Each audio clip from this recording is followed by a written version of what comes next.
You look lonely. I can fix that. You look like a good job. Ready? Go. Go. Go. Oi, oi, oi, oi. More energy, more energy, more power. Oi. Bloody hell, mate. Oi, oi, oi, oi. Oi, oi, oi. Oi, mind up. Oi, yeah. More energy, more power. Oi, oi, that was mad. More passion. Let me see that footwork. Give it to them. Give it to them. More passion, more energy, more passion, more energy. Well, and this is more energy. You know, this is where the good times happen. I don't know, whatever it is, it's not right on the teleprompter. I don't know what that is. I've never seen that. No, there it is. We are going to do Sting, yeah. Okay, but yeah, I can't read it. There's no words on it. Okay. Ready? Sure. There's no words there. To play us out. What does that mean? To play us out. Sting is going to do. It's a video. Sting video. Okay. What is for credits? I don't know what that means. To play us out. What does that mean? To end the show? Yeah. Yeah. All right. Go. In 5, 4, 3. That's tomorrow, and that is it. Okay. In 5, 4, 3. That's tomorrow, and that is it for us today. And we will leave you with a... I can't do it. Okay. We'll do it live. Okay. No. We'll do it live. Fuck it. Do it live. I'll write it, and we'll do it live. Right. Fucking thing sucks. In 5, 4, 3. That's tomorrow, and that is it for us today. I'm Bill O'Reilly. Thanks again for watching. We'll leave you with Sting and a cut off his new album. Take it away. Huh? Yes! Hell yeah! Hey, come on, baby! Come on! Yes! Come on! Ah! Do it! Just do it! Don't let your dreams be dreams. Yesterday, you said tomorrow. So just do it! Make your dreams come true! Just do it! We obviously didn't communicate clearly. We're here to discuss your surrender, not mine. Tú eres tan romántico molestando con una diva. Me preguntas si te quiero. Yo te digo que no estoy lista y no quiero comenzar. No hay nada que pensar. Yo te dejaré atrás. Mientras gano más y más. No estás en mi nivel y tú no eres obligación. No estás motivada y tú aburres mi corazón. Eres un idiota sin inteligencia y razón. Entonces déjame tranquila mientras escriba tu canción. Tú eres tan romántico molestando con una diva. Me preguntas si te quiero. Yo te digo que no estoy lista y no quiero comenzar. No hay nada que pensar. Yo te dejaré atrás. Mientras gano más y más. No estás en mi nivel y tú no eres obligación. No estás motivado. Corazón, eres un idiota sin inteligencia y razón. Entonces déjame tranquila mientras escriba tu canción. Estoy aquí a disfrutar. Estoy aquí pero quiero gozar. Si quieres a mí pero vamos a bailar. Cintura a cintura, papi, tra, tra, tra. Bailando, gozando y me gusta tomar. Pero no quiero pendejos que no quieren respetar. Déjame pendejo, papi, ya no más. Déjame pendejo, papi, ya no más. Estoy aquí a disfrutar. Estoy aquí pero quiero gozar. Si quieres a mí pero vamos a bailar. Cintura a cintura, papi, tra, tra, tra. Bailando, gozando y me gusta tomar. Pero no quiero pendejos que no quieren respetar. Déjame pendejo, papi, ya no más. Déjame pendejo, papi, ya no más.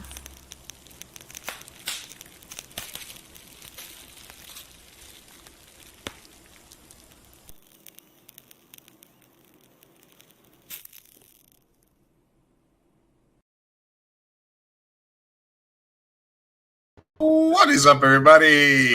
It is your boy Luis Martinez. All right, I have to ask, where the hell did that come from? Like, how was that even conceived? You know what? What it was is I had a friend of mine make a thing for me for like before my stream started, and then the first thing I added was the Cat Jam cat, you know, because I was like the meta at the time. Yeah. And then I added Travolta at the end, just kind of like the Travolta thing at the end. And then every week I try to add something. I just go on YouTube and look for new green screen stuff that's out. Yeah. And then we had it became topical too, though. Like whatever we would talk about, like the Jenna Ortega one. Just what's hot. Bernie. Yeah. It feels like an art piece that's alive. Like I've never done peyote, but I'm assuming like that's what it feels like. It's like an art piece des madre sort of. Yeah. Yeah. Like meta. Somebody said it was like born on the internet type deal. Like, you know, like So we added our little dogs. I put stuff in there, the dogs, the flags, everything. So there's stuff that never leaves, and then there's stuff that rotates, and then I put new stuff in. So I always like to mess it up. Hey, but anyway, we're live, guys. We are. ComicCon preview, MiGenteShow, live and direct, San Diego, California. Jorge is joining us from LA. Keaton here in San Diego.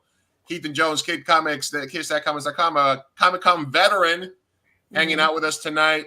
Sophia Carr, my beautiful co-host, as always, tuning in, and the man, the myth, the legend, Jorge Gutierrez, joining us from LA. Feel like I've known you forever now, Jorge. You know, yeah, we're family. We're family. Homies for life. Homies for life. And the main thing that we wanted to talk about today is do a Comic-Con preview, but happening at the same time as Comic-Con, because you're going to be all over the place, Jorge.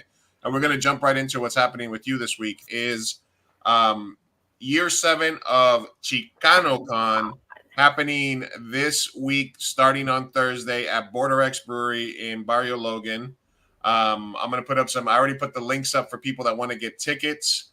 There's a VIP event on Saturday. Hopefully David Favela and Lalo Alcaraz will be joining us here shortly. But Jorge, I know that we talked about it when you were here, when you met David and stuff like that, and you were like, "In." So how excited are you about ChicanoCon? Well, it's my first one, so I'm excited to check it out, and it just sounds super fun. And honestly, you know, there's a lot of Mexican American and Latino American and Latino artists who have never been able to get a table, because as you guys know, it's pretty impossible. Literally, people have to die to get a table in Artist Alley. And so what a great outlet to let people be able to showcase their stuff. And clearly, you know, the demand for Comic-Con is so big that they sell out every year. So it's all there. Mm-hmm. Yeah, you either have to be a pro, know somebody, or get incredibly lucky on the open, you know, get into that lotto, into that waiting room from hell. And then hopefully you can pick up like a Thursday and Sunday night ticket if you get lucky. I remember those years. Are you guys familiar with GammaCon? No. In Mexicali? No. I've been going to Gamma. Yeah, I've been going there for the last 4 years now in Mexicali in October. It's happening again in October, and GammaCon. The guy that runs it, my memory's so bad the older I get, but he'll probably be wandering around Comic-Con, but he actively comes across over here to recruit artists and writers and whatnot to feature on his show, because he's trying to grow it, the show, his version of Comic-Con, obviously in Mexico, and they've been growing it over the years. So I think if you can maybe be featured in that show, it'd be great. Look at that. Keaton being the most Latino out of all of us. Yeah, all right. you again, honorary Mexican citizenship. Yeah, you got it. I know you did. I do see it. You do go down there for a couple of events. I did know that you went down there like recently for something, right? Me? Yeah. I mean, I only go down there for GammaCon every year, and it's pretty fun. They treat me well, and you know, have all the amenities, and it's the only Comic-Con I've gone to that has a live wrestling in the middle of the convention, and they're going at it. Oh shit! That sounds like just right up your alley, Jorge. I'm looking at the website now, and it's October 23. Yeah. All right. Let's bring in another guest here that popped in. Let's bring in cartoonist, artist, Mr. Lalo Alcaraz. Hey, what's happening? Lalo, man, how many years have you been going to Comic-Con? Oh man, I was going to Comic-Con when it was like in a shed. What? Like pre-convention center? Yeah. No. I mean, I didn't catch the classic Comic-Con, but yeah, when the convention center looked more like a warehouse. Wow. I've been there. I've been to I went to some of the earliest ones. That's awesome. And I actually went in with my friends from Pocho Magazine, the whole staff, including our bodyguard, who is a psychotic cholo named Aztec Swifto. And we got escorted out by the police. Because we were recording and people didn't like that. And our recorder was a ginormous video camera about this big. So those were fun times. Yeah. The furthest I can remember is when if you showed up in a stormtrooper outfit, they let you do security. And so they'd have just... What year was that? That was like when I first came out to San Diego. So it's been happening for a while. But we're talking. We're gonna get into kind of a Comic-Con preview, and you guys are both. Everybody here is gonna be at Comic-Con, but we're trying to focus a little bit first on ChicanoCon and what's happening. I know Lalo, you've been here. You've been going to it since it started, right? Yeah. And actually, I did an event before ChicanoCon. I don't know if it was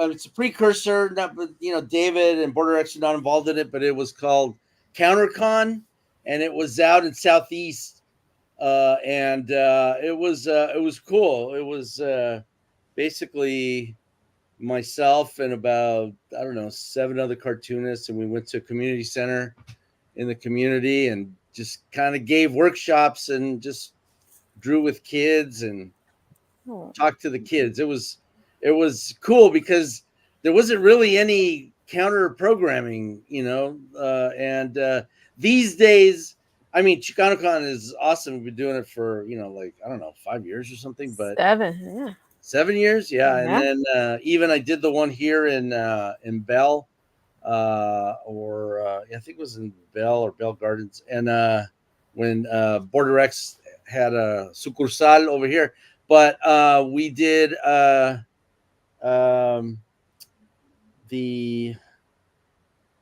was gonna say, I forgot what I was gonna say, but anyway, I've been up late cramming to do all my comics before I get out of town. So yeah. But I guess I was gonna say that there wasn't much counter programming these days. The counter programming is kind of like which Funko Pop pop-up is exciting to go to instead of some kind of stuff for the community like ChicanoCon or like CounterCon happened.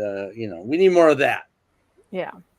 All right. So how are you guys going to split your time between the con and ChicanoCon? Jorge, what's your plan? Are you gonna do you have a chopper waiting for you to get you from the convention center to Barrio Logan, or what's you're gonna what's the plan? Called the trolley. So I don't know what happened, but I'm now in 8 panels. And oh my god! You added 2? I added 2 more. It's hard for me to say no to these things. So basically, on Saturday at 2, you guys might like this one. It's called San Diego Kids to Hollywood. Lalo, you're in that one, right? Yeah. So and then we have the El Tigre Art of Book panel, which is like a big deal. Then I have to do a book signing. Then I'm in a diverse storytellers panel with John Leguizamo, and I always wanted to meet John Leguizamo, so I'm excited about that. And then somehow I need to figure out how to get to the ChicanoCon at 7:30. So I'm going to be a little late, but I think I can get there. All right. And then I'm there till we close. Oh, I volunteer as tribute. If I'm there, I can. I'll break some. I'll get the speed limit, and I'll get you guys over there. Ironically, I met John Leguizamo at Border X. when he was doing a crowdfunding for his comic book. Oh, So I think that that'd be cool. I'm gonna try to get over there and meet up with you guys then. If he had a comic book.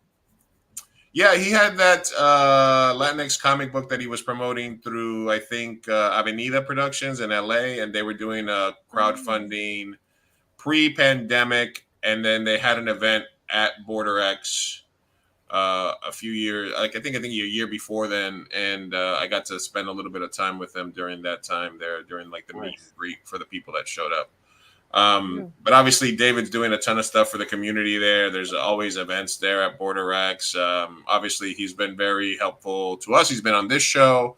He hosted Jorge when he was here for the festival and for Book of Life. So shout out to David Favela. Hopefully he has time to stop by to stop today. I know there's a lot of stuff happening there. So Jorge, what can people expect from you at Chicano? Because I know the panels are there and it's hands off, right? But what can people get up close and personal expect from you at ChicanoCon?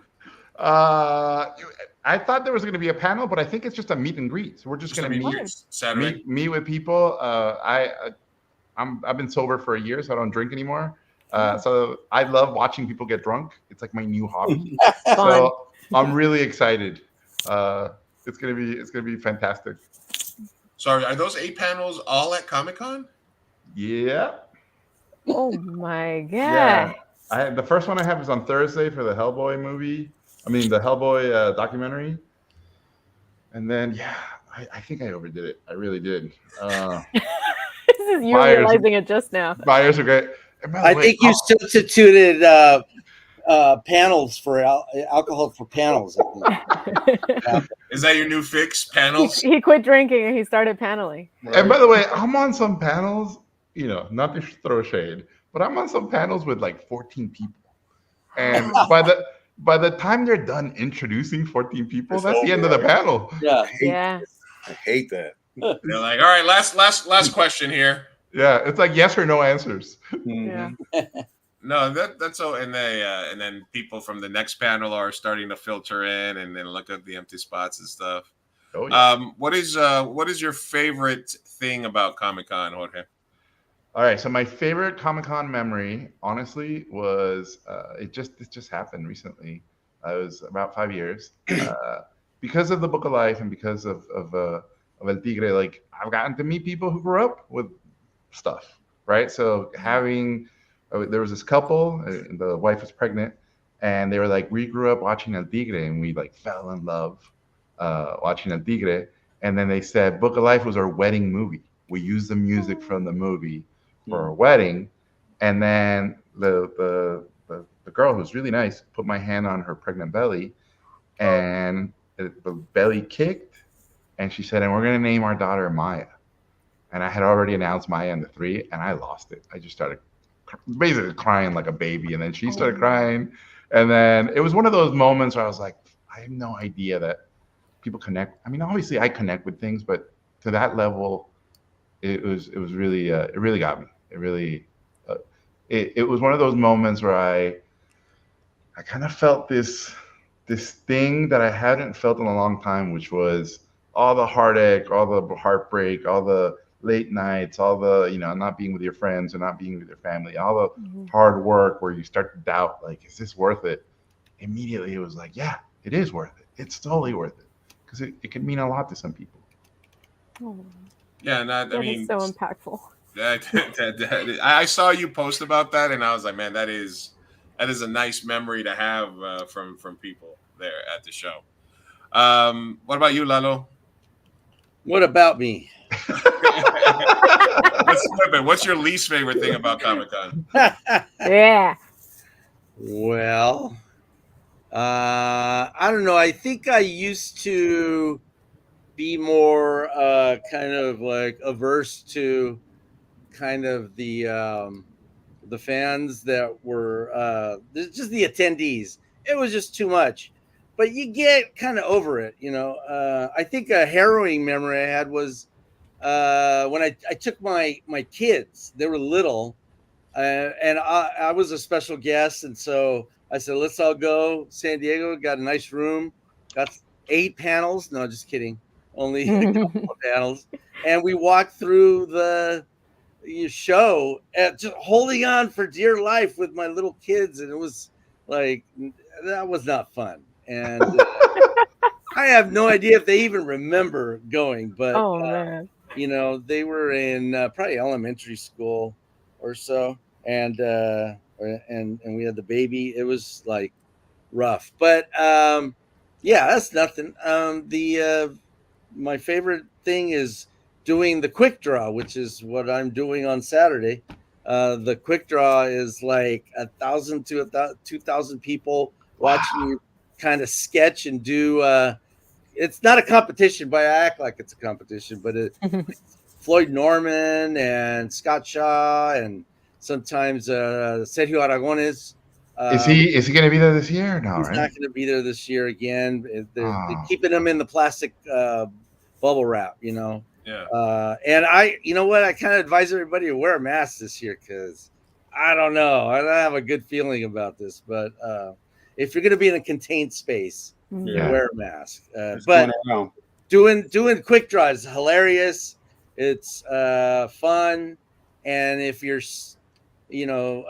stuck for a drawing, you can always draw a dirty picture, and the crowd loves it. You know, it's great. It's so much fun. Do you ever find yourself just like, because you obviously have this large reservoir of images, cartoons, and stuff like that, like when there's a prompt, just kind of going through that and before that, or do you try to come up with something?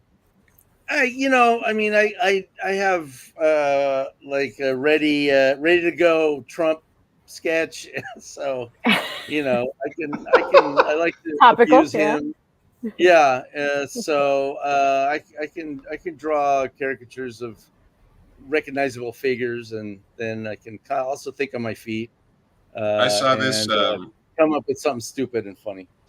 I was revisiting this banger of a drawing that you had that you reposted recently, the Stephen Miller. Oh yeah. With the I post a picture of this guy, Stephen Miller, anytime his name comes up on Twitter or Threads or whatever, and then I've got people doing it too, which is great. It's I got demanded by somebody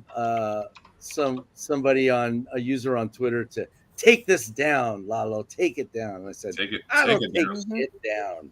I put it back up twice. Yes. You know. All right. Well, we look forward to seeing you. And Jorge, I know you have to leave, but I did want to give you a chance. Hopefully, I know between ChicanoCon and your 8 fucking panels, Jesus. We get a chance to at least say hi and hang out for a little bit. So. If you see me, like, tackle me. Yeah, we'll bring you electrolytes. Don't worry. Yeah. All right, you guys. We'll talk to you later. We'll look for you at the con, Jorge. See you guys there. Nobody gets sick. Bye, Keith. Bye, Lalo. Bye, Sophia. Bye. Bye. All right. Lalo, I did want to ask you, because, hey, what's up, Hassan? Thank you, everybody that's tuning in and stopping by. When you're going to go away for a few days, I know you got to stay up with what's happening. It's a fucking insane time for a political cartoonist right now. The last couple of days, did you kind of have an idea of where things were trending, and how many times have you had to switch direction with what you had planned over the last couple of weeks? No, I mean, for editorial cartoons, I work pretty fast, so I mean.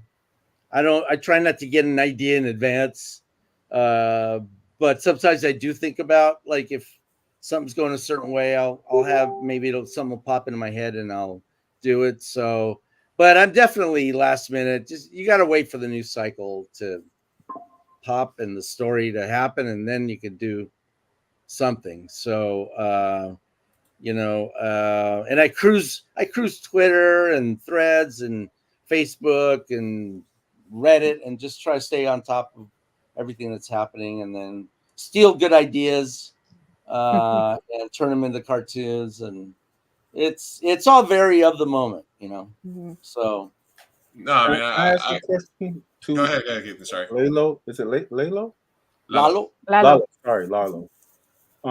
So what is your opinion on, because I remember back like in the 80s, like political cartoonists were like rock stars almost. Like, do you like, do you have a preference of eras as far as the political cartoon and how they were received and how they were featured versus back then versus now? Or?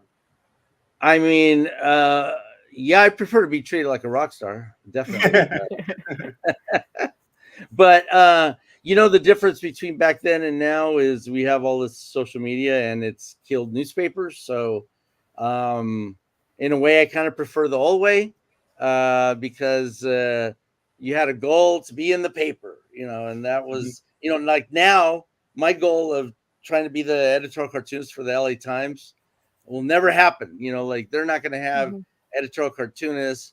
I might be a little too spicy for them anyway, but you know, I think I earned you know, my skills and my position, and but it's still not going to happen. So I've had to adapt and give my cartoons away on Instagram, on Facebook, and it works. You know, I've gotten lots of gigs and things because of it, and you know, and it makes me a better cartoonist. So it's a trade-off.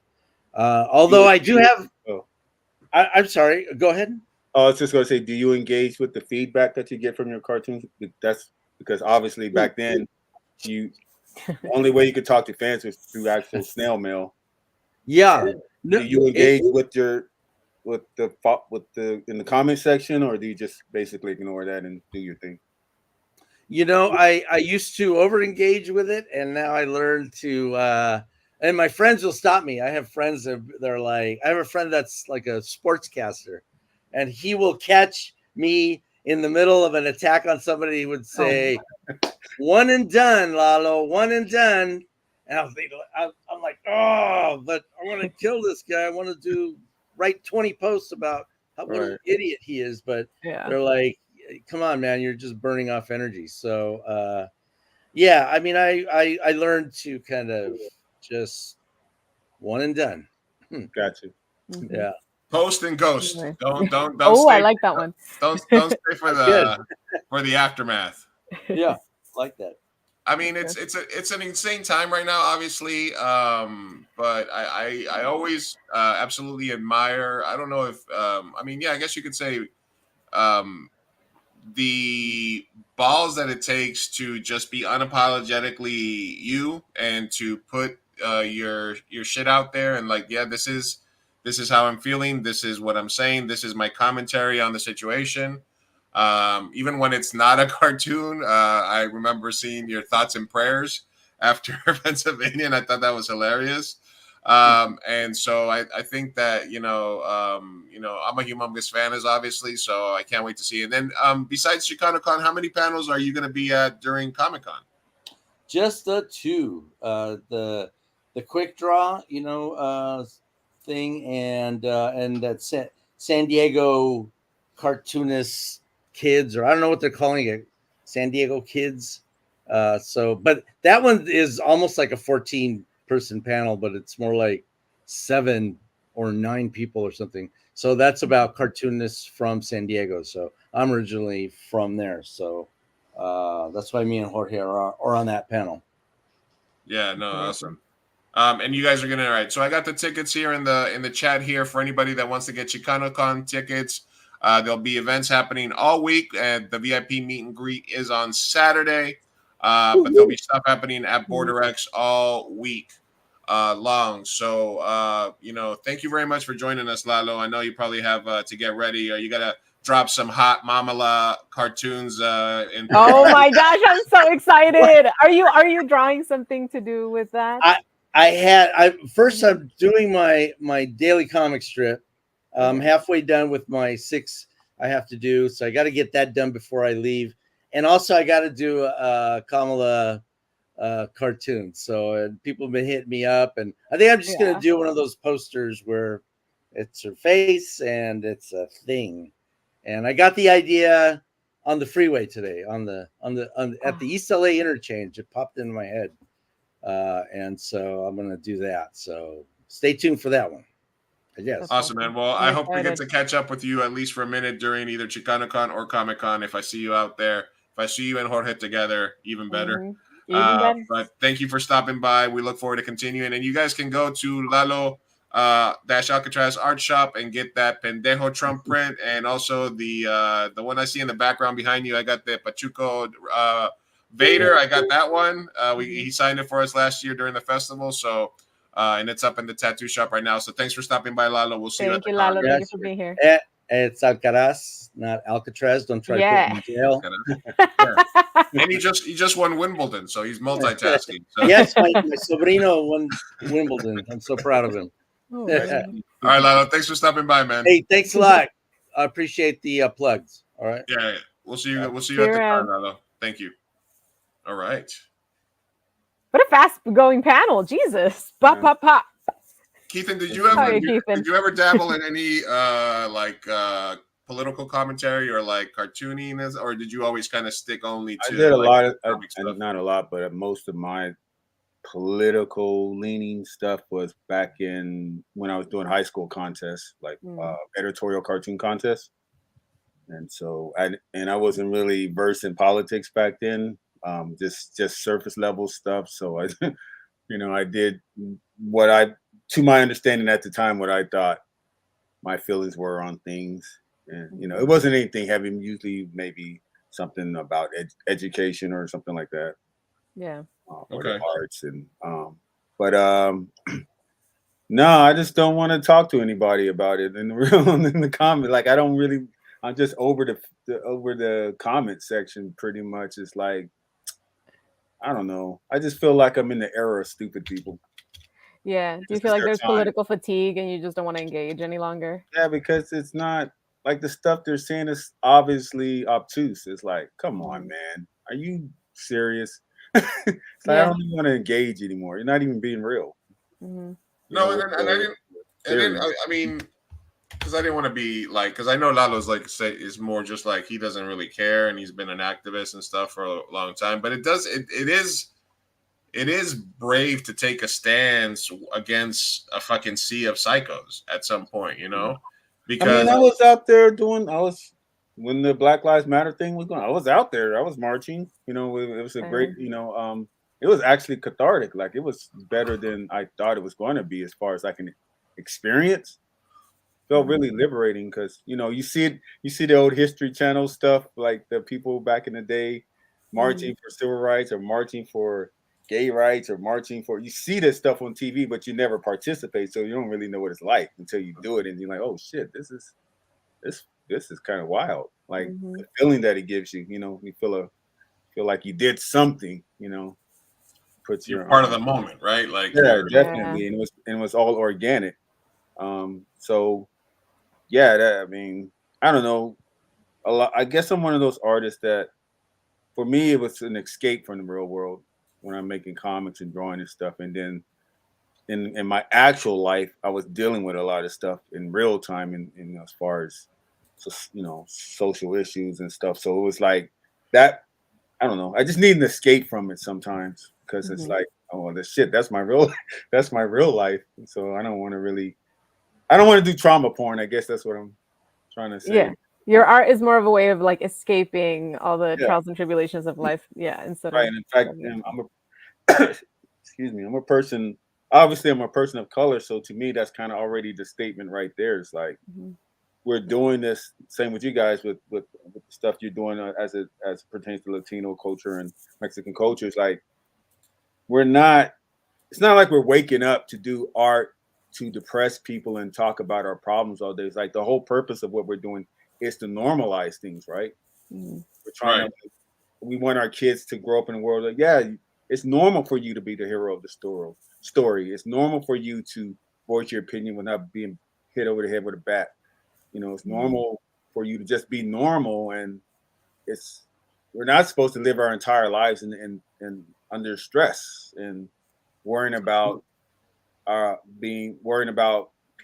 people perceive our cultures and our ethnicity and whatever, Shout out, salute to Ian Burrito and sold up to see Kid Comic CEO on here. Thank you, the whole effing show. Thank you for stopping by. Yeah, I mean, yeah, in essence, because you think about politics is everywhere, so it's like we really like don't try to do too much of a political show, but like I said, sometimes when it affects the culture or when it's in the zeitgeist or where it's part of the conversation or where it's like a world-changing events, you can't help but talk about it. And then there's other people like you hear about like these animes like that have all these political undertones, or that they're like, oh, that's really it's an anime or it's a cartoon, but it's really about this and it's about a political class struggle and stuff like that. So, you know, there's always that that. Well, that's art in general. I mean, most artists are they're expressing something that happened to them, and at some personal level, it's in their art. There's some experience that they personally went through gets into the art, whether they admit it or not. It's there. Mm-hmm. You know, I mean, that's where it's coming from. You're reacting to something that happened to you in your life. You know, so like when I see these guys online complaining about, oh, you know, why do you have to bring politics into the movies or into the comics and all that stuff? It's always been there. Like a lot of it's like right there on the surface. Like I don't even know what you're talking about. You know, but I think there's a difference when you're actually trying to force your opinion down someone's throat versus like having it being organically part of the story. Like it's there, it's in the story, but I'm not really trying to preach to you. You know, if you see it, if you understand it, you get it, right? If you know, yeah. Because if you want to get your point across, and the first thing you start out with, the first thing you say to somebody is that they're stupid. And then you want to get your point across. They're already stopped listening to you the moment you say they're stupid. You know. Yes, the Empire are Nazis. Yes, you did read that subtext correctly. Everything has a little bit of a subtext to it, right? And even as a writer, sometimes I find myself that when I write a story or a movie, it might be about something, but I don't even realize that I'm writing about something else.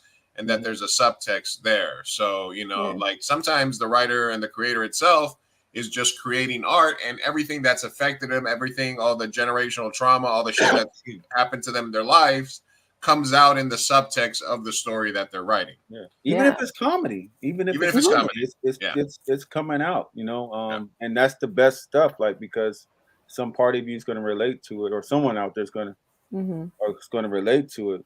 But the thing that irks me more than anything, that I'm just like still trying to like stay calm about, is that I don't recognize some of the people I used to know.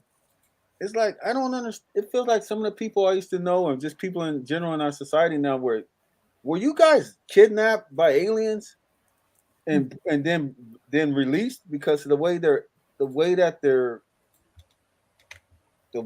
they're reacting to the politics is so out there. It's crazy. Like I have a friend I didn't respond to him, but I grew up with the dude practically, and he's talking about civil war, like actual civil war. He's a Trump supporter and all this shit. But I'm like, bro, what the fuck are you talking about? How about you like deal with your family? Because your family's a mess, and you're over here worried about this old man that you don't even know. Meanwhile, people that you know, the people around you that you know, it's falling apart. I think a lot. Sorry, go ahead. You were gonna say something. Go ahead. Well, I feel like it's all kind of like a symptom of everyone having a lot of anxieties and issues and struggles, whether it's financially. I mean, the economy that we've inherited is terrible, and I just feel like everyone is struggling. But Trump did this pretty, like, insane thing of coming out and empowering those people who have this anger in them and putting it into the wrong thing, right? Let's blame the immigrants. Let's blame, China or whatever. And it's just fear mongering and causing this anger that is inside most of us to bubble up into something that's turns into prejudice, and it turns on our neighbors, right? I feel like a lot of them it's just misguided anger. And now they're talking about a civil war when I'm like, no, what you're really mad about is probably that you can't afford, rent, or that you can't put good food on the table, or that you're not making enough money. Like those are the real pressures that get us day to day. But it's really misguided into like hating minorities or stuff like that, and it just hurts and it sucks when people actually fall for it, and that's what they decide. Sophia, that stuff was there. That's always people have always struggled with bills and stuff. So why is it different now? Like that's what I mean. Like why? Like I was complaining about gas through all the presidents I lived through. You know, I was always complaining about the prices of Jimmy stuff. Carter. Never roses. Jimmy Carter.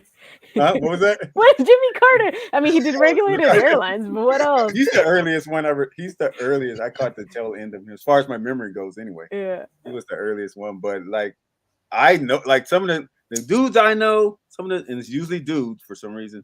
Yeah, the dudes I know, like, I really want to tell them what their problem is, but I don't want to embarrass them because some like, first of all, you're like the dudes that complain about women. It's like, bro, you just can't get a girl. I mean, let's keep it real.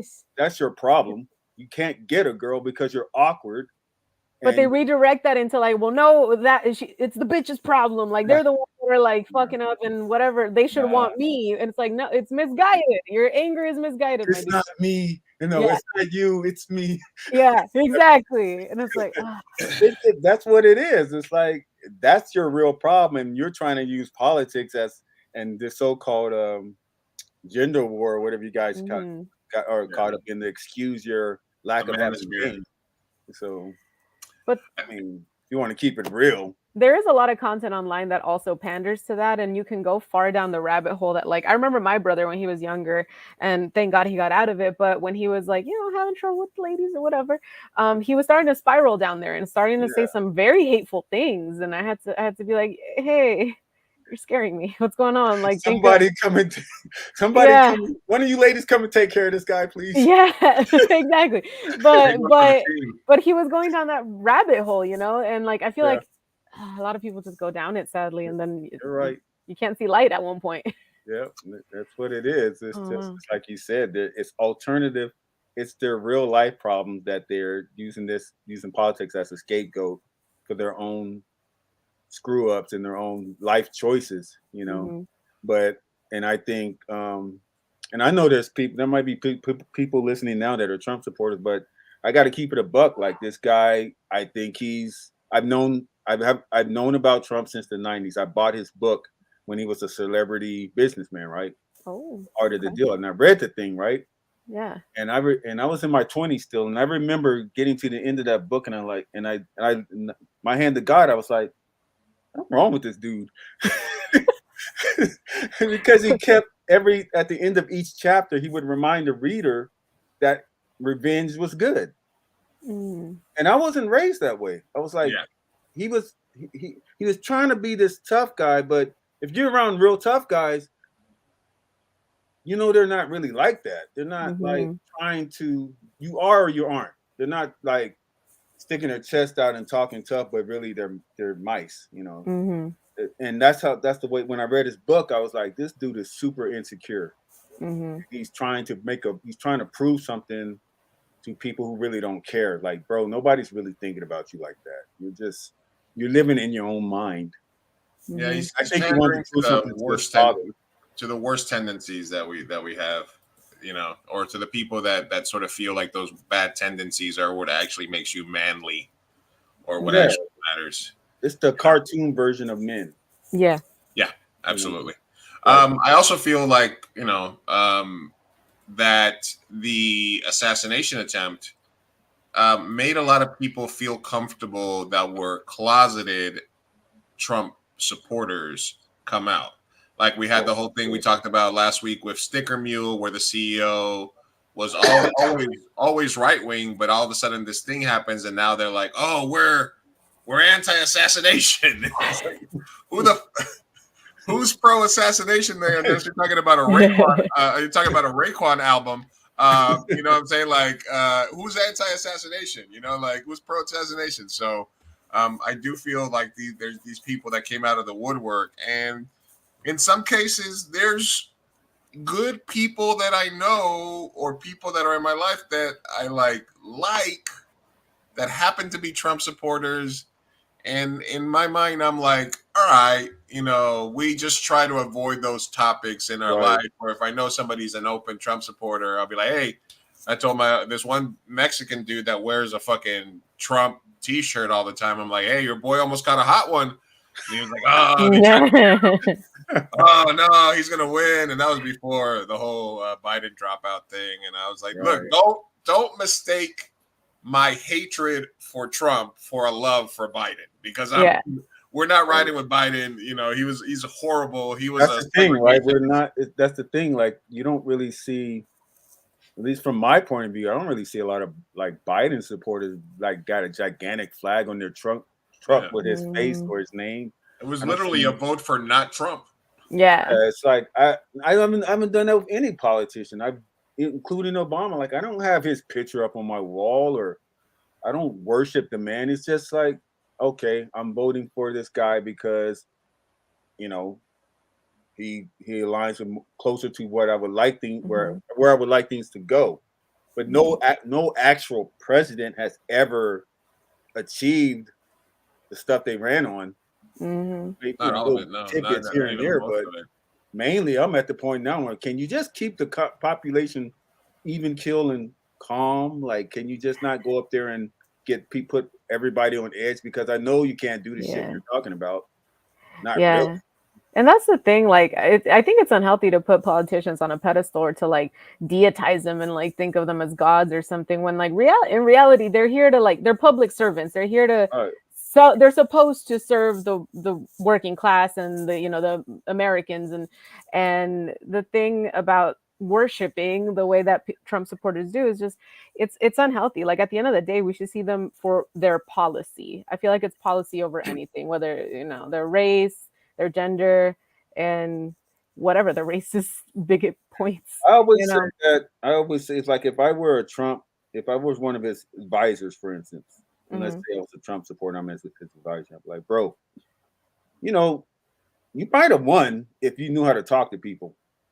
It's not like your policies and politics. Maybe I don't agree with, but you can almost get anybody to vote for you if you know how to talk to them with respect.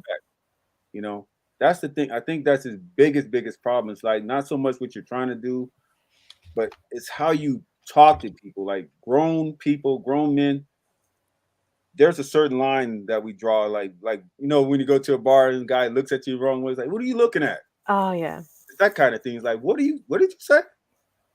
Anything to set anybody off. It's like, I need a level of respect before I even consider what you're trying to talk to me about. And I think that's his problem. He gets up there and talks a lot of shit. Yeah. I'm like, bro, come down, get rid of the Secret Service, come down here and say that shit. But I think the people that are like ardent supporters of him, like, that's the kind of stuff that speaks to them. Thankfully I feel like a minority. But for the most part, I think everyone thinks the way that you do, which is, I just don't like that fake tough guy stuff. Like, bro, you don't know, you're not tough. You don't know me. I do love, like, a little rich dude up there with his chest out. Yeah, like a nepo baby got a small loan of $1 million from a daddy. Right. Okay. So, I do love a good hypocrisy flip, as always. So one of my favorite things this last week was the true blue DNC Democrats that were like, Biden's got all his faculties, he's not too old to be president. And then the media that was like, no, Biden can do it, immediately turn around and be like, once it was no longer Biden, like, Trump's the oldest candidate ever. Could he really survive? So that part, that when the hypocrisy is like that, is just chef's kiss. I love it because that's the part that reminds me. Oh, it's all content. It's all media. It's all for clicks. The media could give a fuck less. They just want the ratings. Right. They're pushing the Trump narrative because it's better for them. There's nothing really there that's like deep where they have an editorial board. They're like, oh, we should really, because the same shit they were talking about Biden might be too old, then they don't want to say it for Trump. So it's a whole thing. The other thing that was interesting to me was how they turned, from the right perspective, they turned Kamala from Indian to black, like overnight, because they're like, oh, she's the first Indian and Asian American woman to be vice president, and then they're like, oh, now they're making her full black. But if Isn't her dad black though? Or black, their dad's Jamaican. So, but these same people are like, oh, she's not black, she's not black, she's not black, she's Indian, and it's like, you guys are the party of the single drop rule. So what are you talking about? Single drop. Like, for the history of this country, if you had a single drop of black blood in you, you were black. So how are you going to tell this lady that's Indian and Jamaican that she's not black all of a sudden? I think that's the loud minority on the internet. Like, because I'm like, that doesn't register with me at all as far as her ethnicity. Like, that's the furthest thing from my mind when I'm just like so beyond that right now when it comes to somebody leading this country. Like, I don't give a fuck, bro. Like, I need someone sane. Can we get that? That's how low the bar is right now. Like, yeah, not a carcass. Yeah, not a car salesman, just a regular person. Yeah, but I know what you're talking about because I see it on like fucking X, Twitter, or whatever you want to call it. Like these nonsense conversations. Like, wow, you guys are really bickering over nonsense. Like, yeah, she got to start. She slept her way to the top. I'm like, so did Nancy Reagan. What are you talking about? Yeah, that's my biggest pet peeve is just like nonsensical and or violent rhetoric when we should be talking about policy. We just need to be talking about policy. That's all. Right. Yeah. I mean, that's the other thing is like that was the problem with that last debate with Trump and Biden. Like, did they talk about policy? Not at all. No. That's nuts, right? It's like they talked about. I have no idea what they stand for. Like, what? Not at all. Like, you don't know. I mean, unless you're paying super close attention to the details. But a lot of us just don't have. We all have 9 to 5s, or we're doing something where we can't pay attention to the details. So that's what these debates, these public debates, are for. It's like, okay, give me the cliff notes of what you're doing here. Yeah. What are you gonna do? How are you gonna do it? Yeah, and then we'll figure out if we vote. But and if you said, Louise, what is the media focus on now? Their age, their golf game, the gaffes, talking about a gaff. Like, yes, he's 80 fucking years old. Yeah. Like, yeah.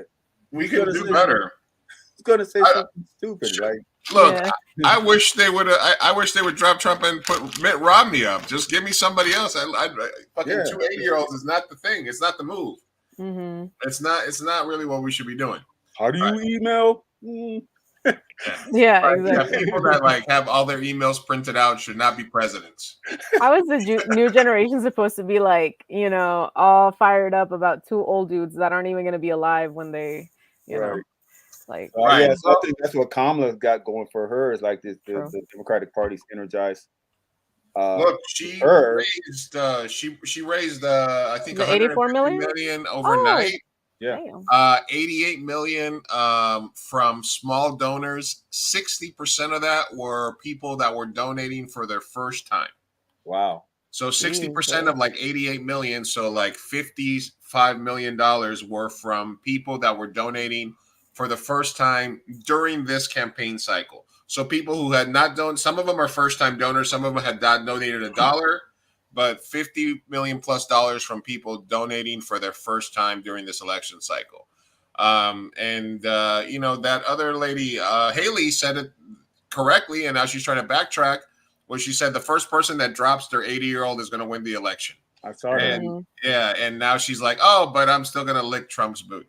So we'll see how it happens. I was listening to what's that dude, Scaramucci? He used to work for Trump. Yeah. Yeah, he was talking about he was doing some math, and he was like, you got to factor in there's a whole gang of Gen Z and that are voting age now. Like, what did he say? 80 million, some big number that starting to dwarf the boomers. Yeah. Yeah, the Swifties and the Beehive are going to save us. Whoever Taylor Swift votes for is who's winning. All right. It's going to be Swiftie fans and Beyonce one thing about Gen Z, man, and millennials a little bit too, is like they have no problem protesting. Like if they see things aren't going their way, they'll tear some shit up. They protest 9 to 5s. They protest 40-hour work weeks. They don't give a fuck. They don't play around when it comes to protesting. I mean, whether we agree with them or not, they're gonna do it. Yeah. So, All right, Energized. let me get back on track for a second here since we got all political for a minute. I do want to shout out and do a couple of plugs here for some of our friends that are having panels and stuff. I just posted this in the chat. Here's a Reddit thread from our good friend Beth Acomando, who did an Ask Me Anything about Comic-Con today on Reddit. So she did an Ask Me Anything today. You can go on Reddit and check it out. She did a whole Q&A about things to look forward to during Comic-Con this year. We already talked about, and then she'll also be at the Film Geeks booth. Salute. The Film Geeks are raising money for film programming and the Greg Muskowitz Scholarship Fund for student filmmakers. Stop by, make a donation, get some swag, and feel good about supporting film in San Diego. So if you are a San Diego resident and you're going to buy the con, stop by booth number 4019 for the Film Geeks. Check out Beth or whoever's there. Make a donation to the Film Geeks of San Diego. Yeah. ChicanoCon happening all week at Border X Brewing. There's a VIP meet and greet on Saturday with Lalo Alcaraz as well as Jorge Gutierrez. Border X events happening. And Thursday, Ethan Vantillo from the San Diego Latino Film Festival is going to be, his band is going to be opening up the show on Thursday evening. I haven't gotten a chance to see Ethan live because I work Thursday nights, but it's going to be a cool event. One of the many panels that Jorge is going to be on is Behind the Scenes El Tigre, The Adventures of Manny Rivera, San Diego Comic-Con, Saturday, July 27th, 4 p.m. In room, I think it's 23 ABC. Yeah, 23 ABC. As well. And our friend, Uraeus, the Black Heroes Matter panel, another can't miss panel here at Comic-Con every year. Friday, July 26th at 8 p.m., room 29AB. The creator call to action. Huh? Did you talk to him lately? I got to hang with him a little bit at his party last year, and I messaged him letting him know that we were going to be talking about his panel and stuff like that. Right. I'll hopefully I'll get to catch up with him for a minute this year. But he'll have this panel as he usually does. And then I got a good friend previously on my Big Chief Burrito show, Mandy Persley. She literally was going to come on the show, but she has a friend that has no legs, so she was helping her unpack her rooms. She is part of the Be the Spark cosplay. Thursday, July 25th, 7:30 p.m., room 24AB. Bionic hands in the real world. As you can see, she's got a limb difference. She went viral a few years ago because she did the transformation thing with the Cinderella costume. She was cool. She was in a movie with me and Ty. She was in one of Ty's zombie movies because we needed people who we could cut their arms off. So she's like, I'm missing an arm. You can cut mine off. Mm-hmm. So she's really fucking awesome. I got to see her, and she really does a lot of work for people with limb differences. So Thursday, 7:30 p.m., Convention Center for the Be the Spark cosplay. That's awesome. And then lastly, our homegirl, who's been on the show, Andy Ducliffe, and the Accidental Aliens will be in the small press area, K07. Shout out Andy and her team. She's awesome. She's been a guest on the show. And these are the booths that I'll be going to as I walk around the convention center a few times during the next few days. Do you have things that you always like? Because I like these guys in the background, the artists that did these pages back here. I try to get a new piece from them every year. Justin, I believe his name is. He did that cool Jay Dilla piece and some other stuff. So I always try to. That's a Voltron and that's a Bruce Lee back there. Mm-hmm. Are there artists that you try to visit and kind of see what they have new every year, or since you're always usually having a booth or doing stuff for the con, is it kind of hard for you to sort of check in with people, Keith? Yeah, this is probably going to be one of my freer years, so I'll probably be able to be more of a fan this year. I was scheduled for a panel, but I don't think it's going to happen. But I hate that he's gone now. But Neil Adams, I had a tradition that before doors open, I would always shake Neil Adams' hands I would go to his booth and we'd shake hands, and it kind of felt like, okay, I did that. Felt like I'm gonna have a good con. And he passed. What was it? A year ago or 2 years ago now? Mm. And so I miss seeing Neil Adams every year, or at the beginning of ComicCon, because that was my tradition. Have a little chat with him, shake hands, and like, okay, now I can get started. Mm-hmm. But guess what? What I'm doing on guess what movie's coming out on my birthday this Friday? Deadpool. Ooh. Ding. Ooh, fun. Also, happy birthday. Thank you. I saw that release date and I was oh shit, that's on my birthday. Yeah, speaking of, do you think, unrelated, but do you think Taylor Swift is going to come out in Deadpool? She's supposed to be in Deadpool? Well, that's what we were talking about last week. We had a little Cheeseman hangout with our Taylor Swift correspondent, and she says that she's going to be on it. But it's a theory. It's a theory. So let us know what happens. I'm sure there's going to be a lot of, what do you call it? Cameos we're not about coming out in that movie. So, are you going to be watching it Friday night? Yeah, my brother, he's going to take me and a couple other folks. Awesome. So yeah, right after the doors close at Con, we're gonna go check it out. Opening night, Friday night. Yeah, packed. Love it. I know, right? He bought the tickets early, so we should be good. Listen, the last time I bought tickets for a premiere, I had a horrible experience. What? Yeah, I was dating this girl, and we got tickets. I got tickets like a month in advance for The Hangover 2, and I thought it would be a good idea for us to go. This is when like Dispos first started popping up in San Diego, so I went and I got these strong ass Rice Krispies treats, medicated Rice Krispies treats, and we ate them in the car before going into the theater, and I was having a great old time.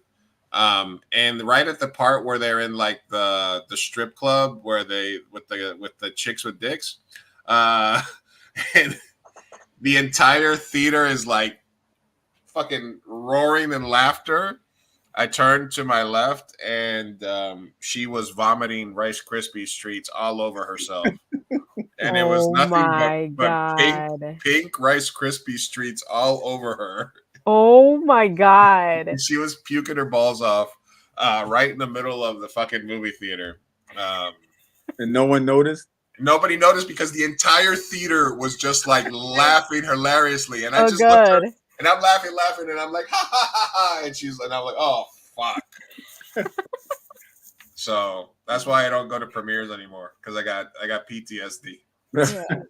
Oh my God. I don't really go to premieres anymore. Remember back in the day when you stay up till midnight? I don't. Oh yeah. Never did that to me. No, I did last. I can't. The last time I did that was Harry Potter, the last one. Oh, okay. And it's because it was the end of a franchise. Okay, it was like 2012 or something. Yeah, back in the day when that was still special to do something like that. Is that one of the do it anymore? Yeah. Was that for like the part 2 of the finale, right? Yeah, part 2 of the finale. Yeah. It was amazing. And I have not done a premiere ever since. On a Harry Potter ride at Universal Studios? I did, yeah. Well, good. It's good. It's one of the best rides there. Yeah, the one where they go through the castle, right? Right. That's Right. Yeah. I thought that was really cool. Yeah. No, I think there's something. I think honestly, when things started getting released simultaneously in theaters and online during COVID, it kind of took some stuff away. You know, it did. It changed a little bit because there's no going back when, you know, HBO or what it was. They were like, oh, we're releasing everything online this year. Mm-hmm. You know, you can go to the theater or you can just sit in your house. And everybody was like, well, big TVs are pretty cheap these days. So, but there's something about being in a theater. It's gotta be like, if you go to the theater, I think people want that roller coaster ride now. Like, it better have a bunch of special effects. It better be a big tent movie. Mm-hmm. Otherwise, like you said, I could just watch this at home, like a rom-com or something. Yeah, I can watch it at home. Yeah, for me, it's the comfort aspect because I've been going to the theater a lot lately because I have the AMC pass. So I've been going a lot, but I sneak in a backpack full of things. and I make my I go in pajamas. I make myself comfy, but my thing is, if they were to take that backpack, and I do think about this a lot, I don't think I would want to go because I can't afford the popcorn crazy, there. Like, right? what? It's crazy. No. Crazy. So it's the comfort. I think $5 for a small popcorn and icy. Come on, you can't do better than that. What? $5. $5? Where are you going? Where? Jesus. At AMC. No. With your pass, with your stubs. You know you can get that, right? Every time you go, you can get for $5. You can get a small popcorn and a cup. I mean, but I go like 3 times a month at least. That would add up. Also, I can get it for I can get the popcorn for free from my house and I put it in my backpack. I know, but there's something about I just bring getting Twizzlers. I bring a soda. Like it all fits in the backpack. Don't worry. I know. You guys I know exactly what you do. Huh? Do you guys like going to drive-in theaters? Do you still like doing that? Once in a while. It's cute. It's a cute date idea. Yeah. It's fun with the family. I did that with my family back during the pandemic. Yeah. And it was more fun than I was like, it's pretty fun. Like, with your family in the car, you guys. Yeah. Do you have kids? Yeah, I got 2 Oh, kids. it's gotta be so fun with kids. Oh my gosh. They must be like, whoa. Yeah. That's cool. Well, they're not little anymore, but yeah, that was pretty fun. Yeah. But you talk about PTSD, bro. Like, imagine going to see Empire Strikes Back for the first time, right? In a drive-through with both your mom and dad, and they're freaking bickering in the front seat. Oh no! And I'm a kid. I'm trying to see Star. This is a major movie, and I have to try to hear the movie with that. Remember the speaker they put on the windshield? And these two are going back. My mom is like, "Why is he fighting that guy? Why is he?" Oh my god! No. So that was my first experience with Empire. Oh hell no! That's one thing I'll give movie theaters is everyone has to be quiet, and it's great. Yeah. But they didn't care how they didn't. Your parents don't care. Oh my god.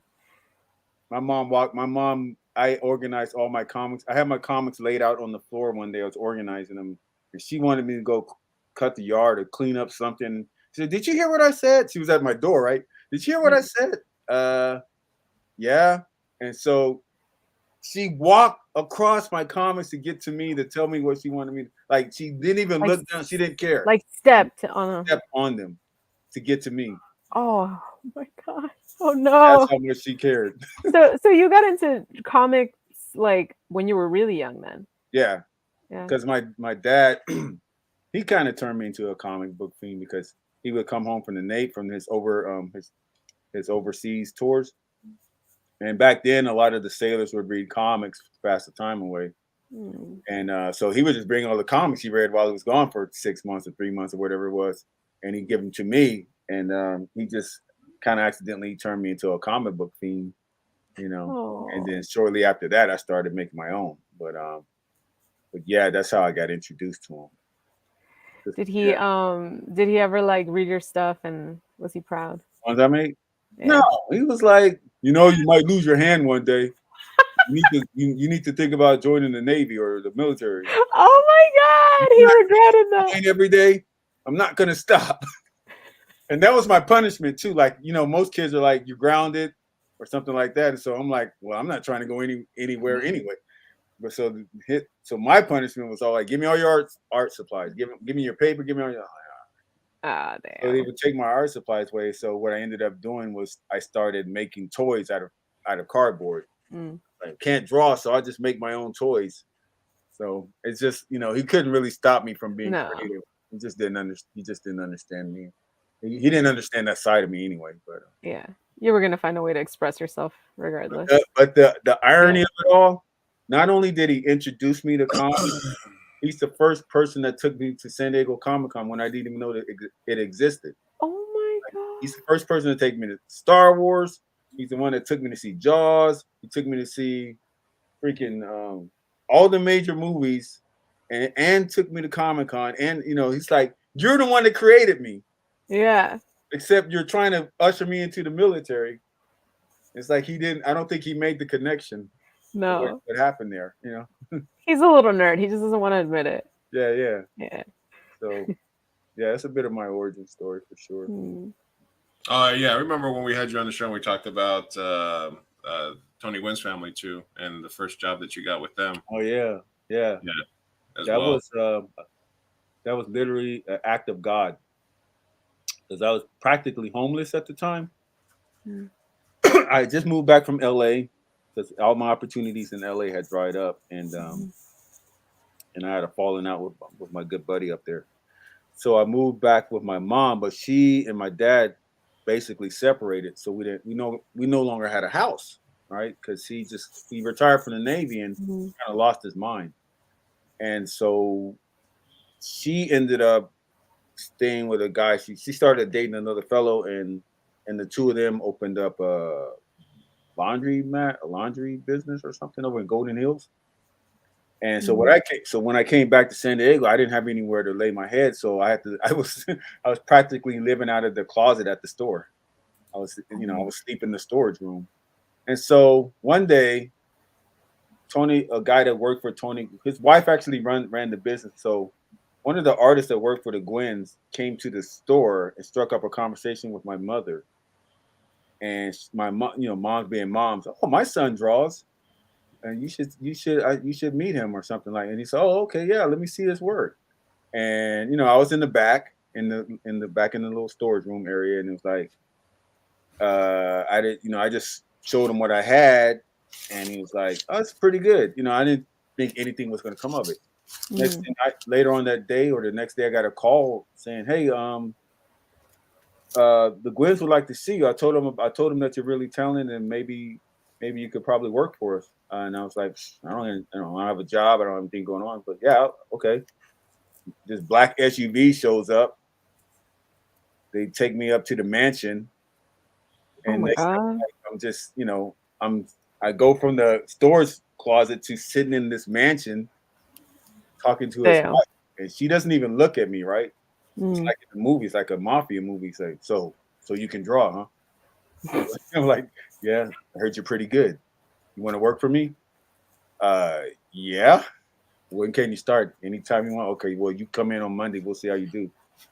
And that's how I got the job. All of a sudden, I had a full-time job working as a graphic designer, and I didn't know shit about computers. I literally didn't know anything about computers, and they were willing to train me as on the job at the company. So that's how I got started. Oh. My dogs got excited. That's awesome. Like, the odds of that happening is 1 in a million, because the guy just happened to show up to the store. Yeah. Oh man, you really got lucky. You struck gold, but also, I mean, your talent spoke for itself. Because I appreciate it, but but I'm a believer, man. I believe in destiny. Like, if you put it out in the universe, something's gonna happen for you if that's what you really want. Yeah. You just. But I was in the dumps at the time. I was like, shit, man. I don't know how I ended up here. I was going to college. I back in high school, I was winning all these contests, and I was on TV for doing comics, and I was doing all this stuff. And I went to Cal Arts to this Disney school. It's gonna be a Disney animator, but I was broke as a joke, so I couldn't stay in this. So I ended up getting bounced out of the school because I couldn't pay for tuition. And I bounced around LA for a few years, just doing little odd jobs, anything I could to put food on my table. And eventually I just fell out of LA and landed back in San Diego, like I said.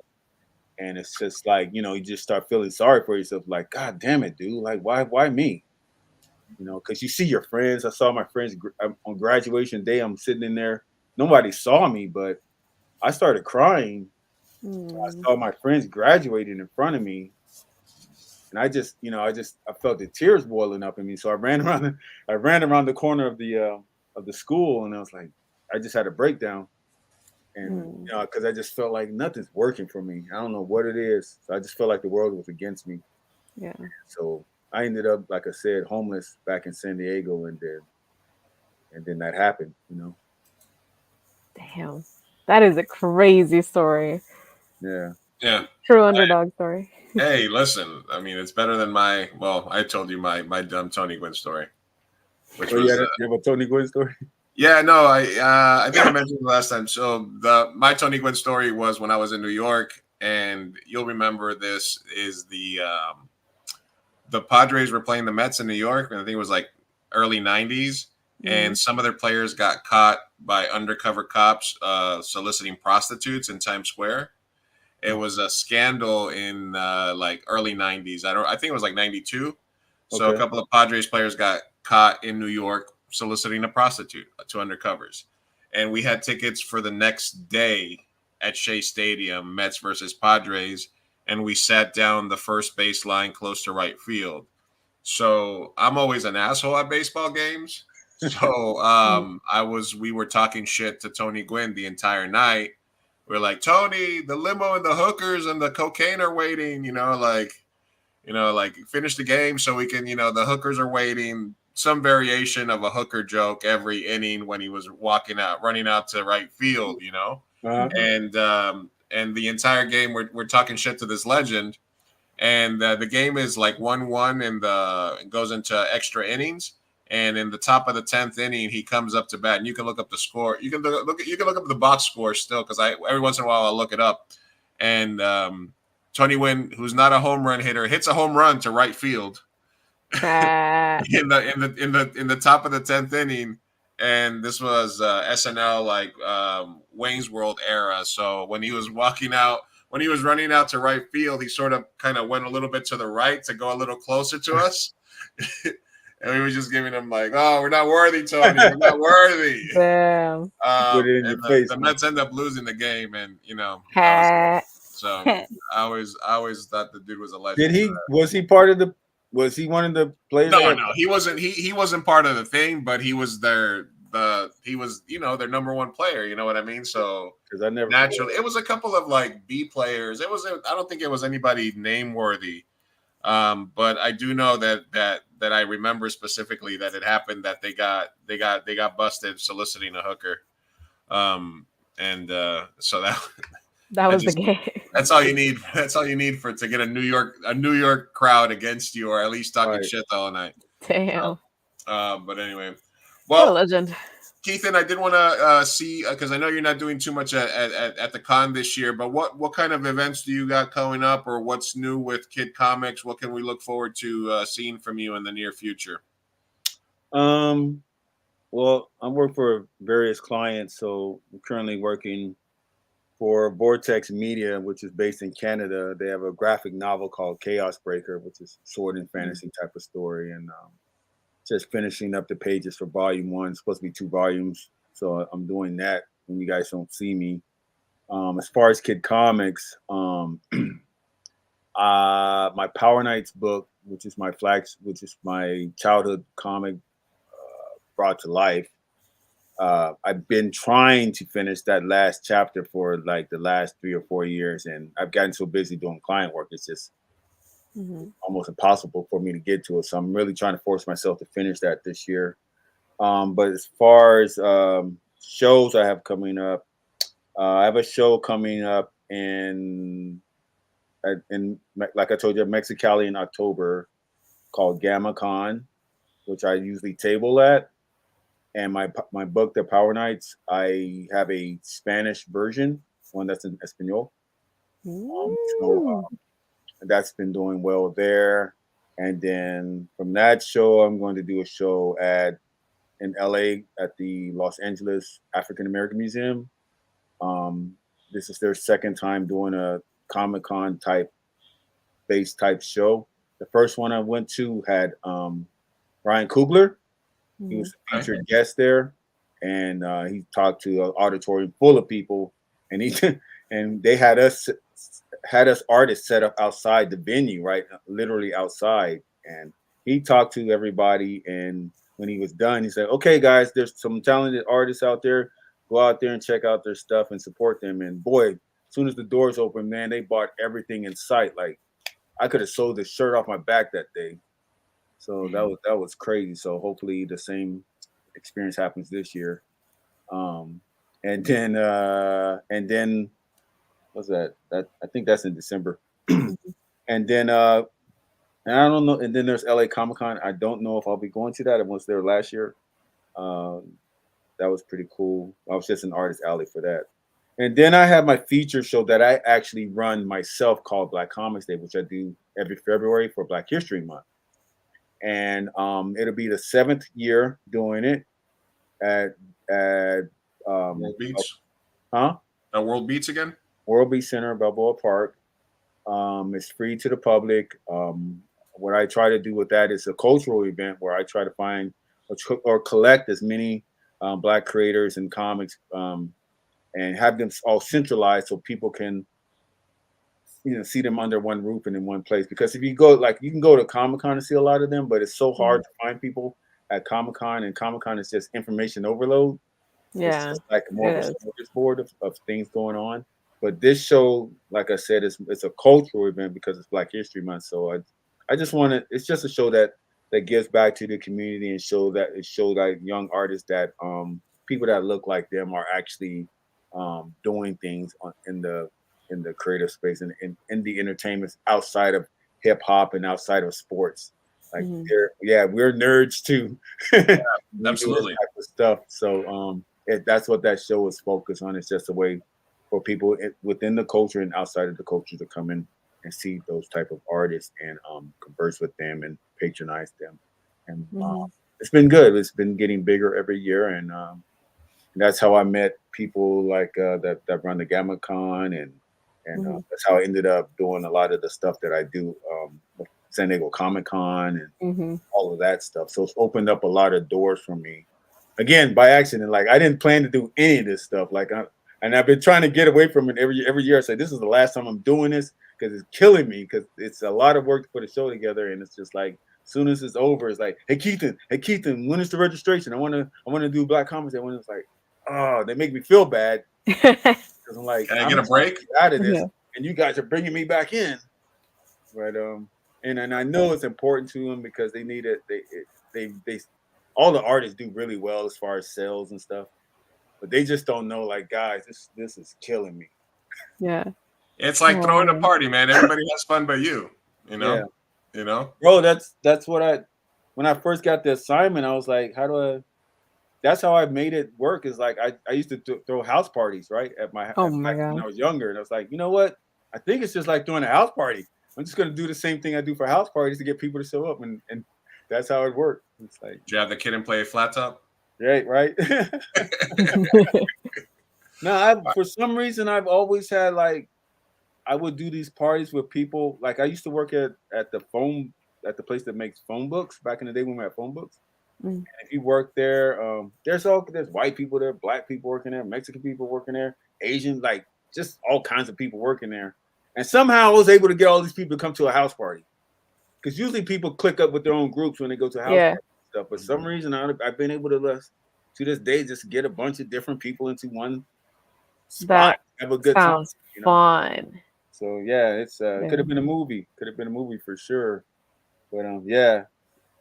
And by the way, I don't know if you heard. Do you know Aaron Nabas? Aaron, Filipino dude. I think so. He's doing a Phil I Am Creator Con type of thing coming up. But he's like again, like I've been pushing him like to do, like, hey man, there's a lot of Filipinos in San Diego, and I think you guys would be successful if you put some type of show like Black Comics Day, but a Filipino version together. And so it's been some years of postponing it and talking about it, but it's finally going to debut this year. I got the date, but it's online. So I think it's called Phil I Am Creator Con or something like that. Okay. But, all right, we're gonna go for that. Yeah. So yeah, but I just I think a lot of these, like the gentleman you had on earlier, like, there's a lot of things happening in the people of color creative space, like that.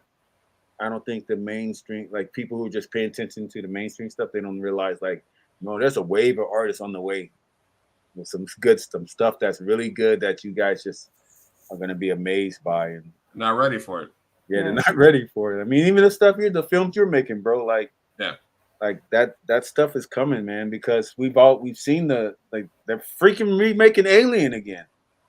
Alien and fucking what's that? They're making a remake of some other shit. Because you mentioned Ryan, I'm gonna ask you one more question before we let you go. Because you mentioned Coogler. Should they recast Black Panther? Yeah. Oh. Yeah. I think so. Yeah. You think so? Is he supposed to just be dead for the rest of? I mean, why is he?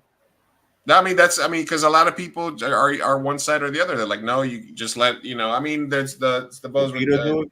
I think it's in honor of the actor. They're trying to sort of make a thing, but that never made any sense to me. Like Chadwick was an actor, a beloved actor, but he played different roles for different movies, and he's not literally Black Panther. Doesn't mean they can't make another Jackie Robinson movie, right? He played Jackie Robinson. Right. So it's like, what about the fans of the character of Black Panther? It's like, I don't think this question comes up if they killed off Captain America because he died in real life. If Chris Evans, is it Chris Evans? Yeah. Yeah. If he died in real life. You think Marvel's going to stop making Captain America? No. Yeah, it's true. So I don't understand why that. I just think it's people online, just a vocal minority online that's making it bigger than it actually is. I don't think the average person, general public out there would have had a fit over it. I always said they should have rehabilitated Killmonger and let Michael B. Jordan take over. But damn, that would have taken a lot of Jordan, the Panther.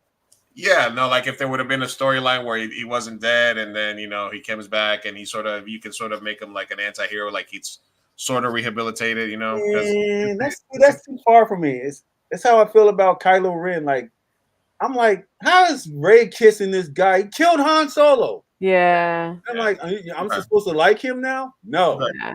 He killed my favorite character, and it was his dad. Like, bro, there's no rehab for that, huh? Yeah. I kind of had a problem with Luke trying to bring Darth Vader back to the episode 6. He was trying to bring him back. Like, dude, if I'm like one of the pilots or something, you bring him back. Like, what? No. Yeah, exactly. No. I feel that. All right, well, keep up with Keithan Jones, kid.comics.com. Always with the hot takes, always tuning in and checking in with us when we're live. So I appreciate you stopping by, Keithan, to give us your veteran view on ComicCon. I'll make sure that hopefully we'll link up, man. Go grab a snack or something, or I'll catch you at a panel or something during the con. So are you on any panels?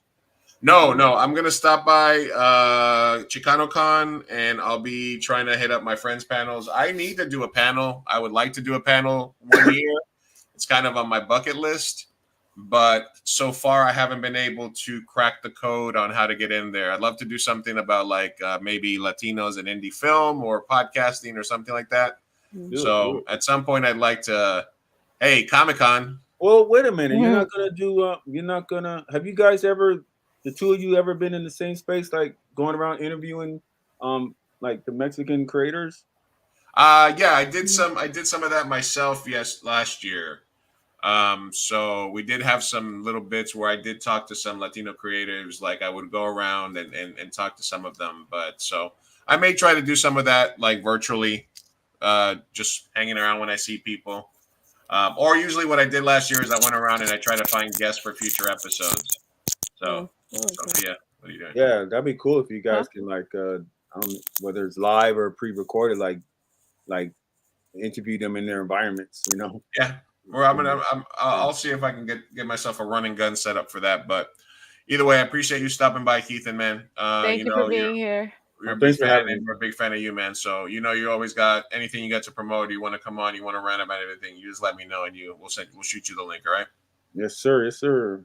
All right, man. Have a good rest of your night. I'll talk to you soon. Man, I'm gonna have you as a guest myself one of these days too. Okay. Yeah, and if I see you, I still have a book idea I need to pitch you.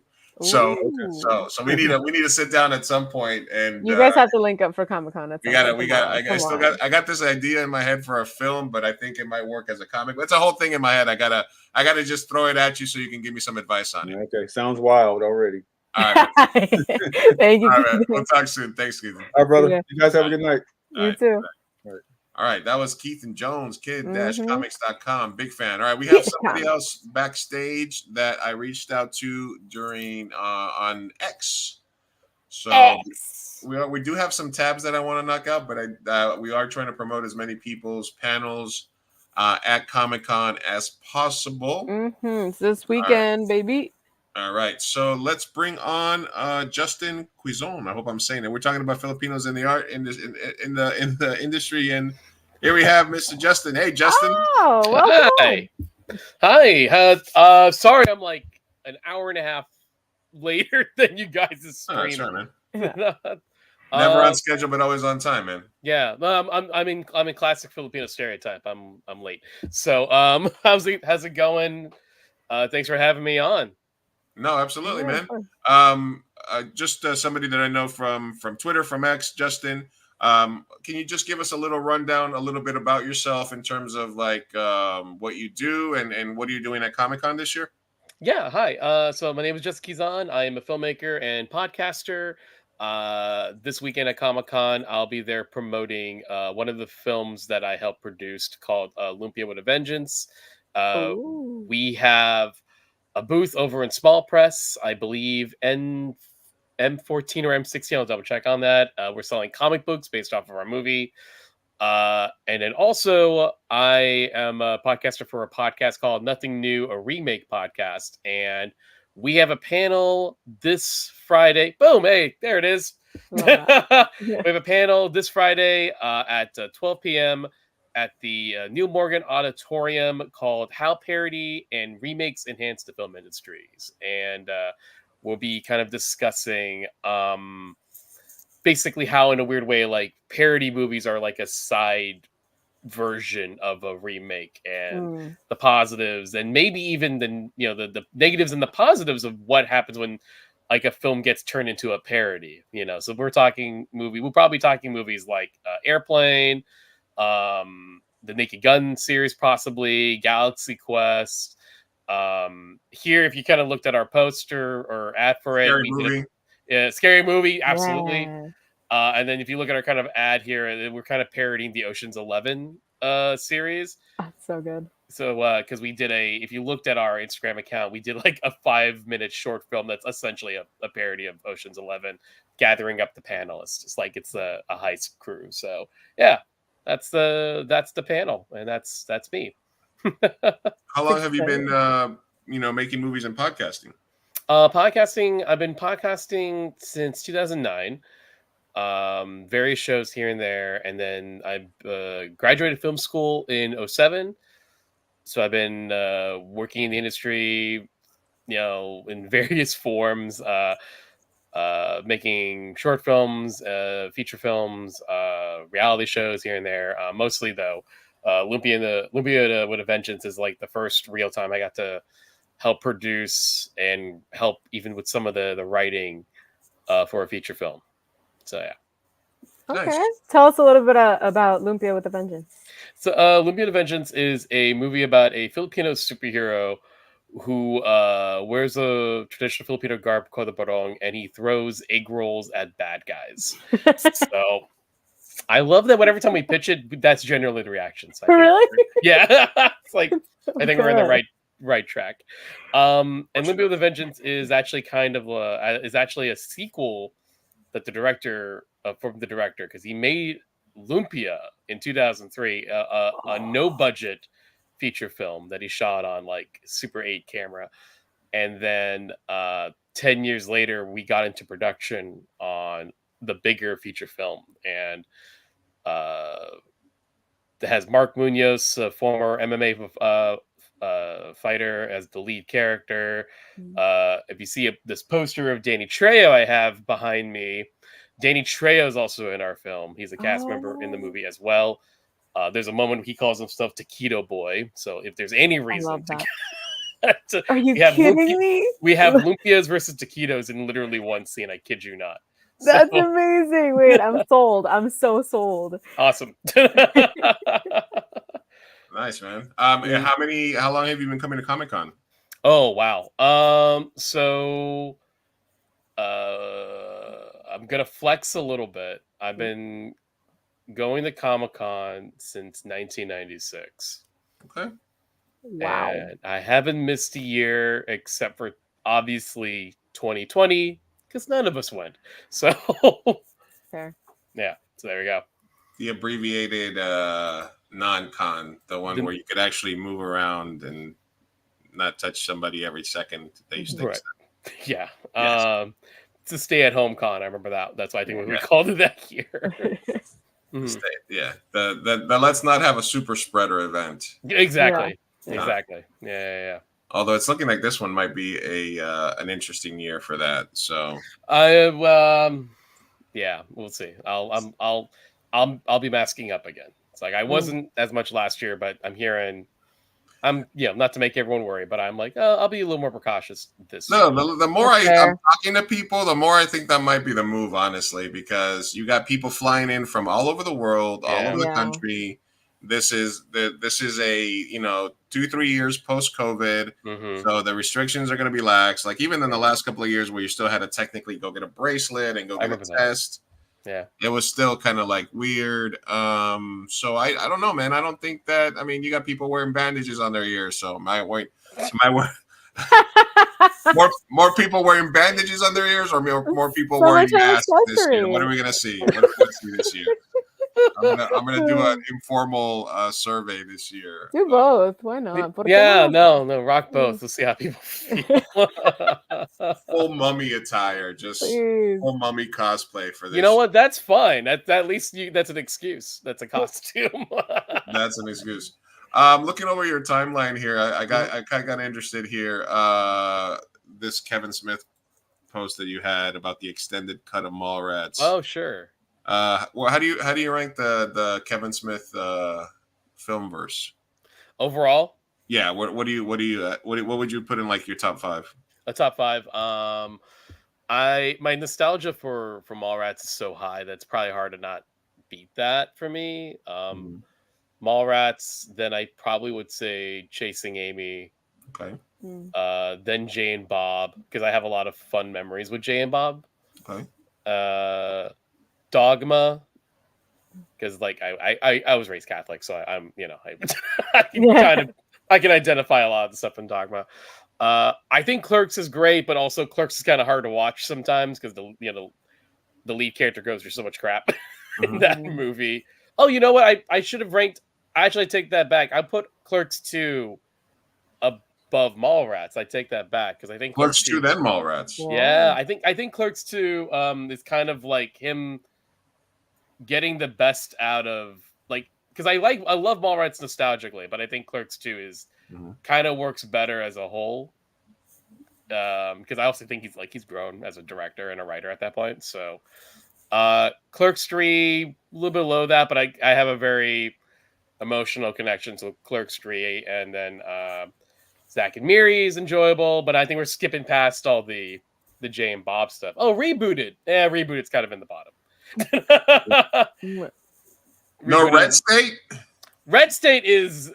I think Red State is interesting for acts 1 and 2, and then it loses me completely in the third act. It's an interesting... I mean, I'm a Tusk apologist, so I do like that.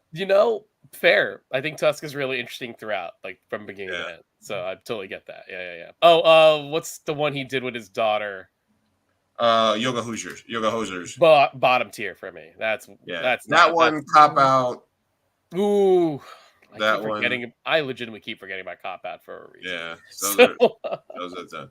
No, I like it. I think I put Mallrats first. I'll send you a link because Sophia's actually in one of our films where we did a Mallrats homage to the Shannon Doherty breakup scene. With we started the scene with the same sort of cadence as the breakup scene, and did like a little homage to Mallrats in one of our rom-coms. Oh, nice. Yeah. Send that to me. Love it. Yeah, absolutely. And I just because we have a Kevin Smith fan on, I always thought that that they should have done Mallrats 2, or they were talking about turning it into a TV show. But it sort of writes itself, where Ben Affleck's character gets out of jail and he's like trying to get revenge on Jay and Bob or something like that. So maybe they could have just put that storyline into like one of the Jay and Silent Bob ones, like as a B story. Sure. Where like he gets out of, and you can sort of bring back some of the characters, kind of like how Curb Your Enthusiasm sort of did like a Seinfeld reunion without really doing a Seinfeld reunion. Yeah, but like they kind of did it like in a reverse. Yeah, way they did it. So, yeah, that's true. So, cool. Well, Justin, thank you for stopping by tonight, man. I know it was last second, and glad to meet you. Yeah, yeah, both of you too. Yeah. Tell everybody where gonna you're be gonna be at. What? Tell everybody your booth again and where they can catch you. I'm gonna do a double check on the booth number just so I can. It's not in front of me, but yeah. Once again, though, if our panel sounds interesting to you, we are paneling this Friday at the Neil Morgan Auditorium at noon. It's not at the convention center, in case you're wondering. But it is in walking distance, not too bad. And for the Lumpia comics, if you want to learn more about our movie, you could probably buy our movie at our booth. We have a bunch of comics. I helped write some of those as well that are kind of like spin-offs from the movie. Those are going to be available in small press at M06. So that's where you can find us. So excellent. All right. Yeah, thank you again for having me on. That's thanks for coming on. Yeah. Send me a message with that info. That way, when I'm walking around, I can stop by and say hi, man. Yeah. Are you both going to be at the show this weekend? I'm not. Unfortunately, I know. I really want to see the Lumpia film though. I'll be in and out, so I'll try to grab Sophia a swag bag of stuff. Something. And hey man, let's chat again. Maybe some pod exchanges or something in the future. Yeah. We can chat it up, man. Absolutely. Thank you so much for having me. Meeting you, Justin. All right, brother. Justin, thank you for stopping by today, man. That's Justin Quizon, and you can go catch him at ComicCon this year, Friday at the San Diego Central Library, which is a real cool venue this year. Thanks, Justin. Thanks. Bye. Take it easy, man. Yeah. So the Central Library is going to be a part of it this year? Yeah, they're doing stuff. They're doing panels there. Just kind of how they do stuff next door at the hotel sometimes. Following the Lumpia with a Vengeance movie here. Dude, that was freaking cool. The fact that the original is Lumpia and then the sequel is Lumpia with a Vengeance. Yeah. Check it out. So good. Sounds interesting. All right. You're talking about Kevin Smith filmography. I had to Google it because I have not seen a single one of these movies. Except Zack and Miri Make a Porno. Did he record that? Did he write that or did he direct that? It says he both directed, wrote, and edited. Okay. Yeah. Mallrats, he did direct and write, but did not edit. Well, yeah, I know. You never saw Dogma, Jay and Silent Bob Strike Back, Chasing Dogma. Amy? Yeah. Never seen. Nope, none of those. Chasing Amy? Chasing Amy is like the guy who's in love with the lesbian. Yeah, no. I've seen clips of it. I've seen clips of all of these. Mm-hmm. I've never seen the full film of any except Zack and Miri Make a Porno. Really? That's interesting. Yeah, that's crazy. When you guys were talking, I was like, whoa. Movie after movie that I have not seen. Even by mistake, I think you would have hanging out with us. You would have seen these movies. Yeah, exactly. No, same. Usually, like any director, like talk about anybody, and I've watched at least like one or two of their films. This one's the first one that I'm like, whoa, none. Really? Anyway, yeah. Really? Interesting. Yeah. I watched Clerks. Anyway. All right. Well, that's been our ComicCon preview. Let me see what else we got going on here. Mm-hmm. If there's any, let me knock out some of these little tabs that we have. ComicCon. Are you excited? Are you stoked?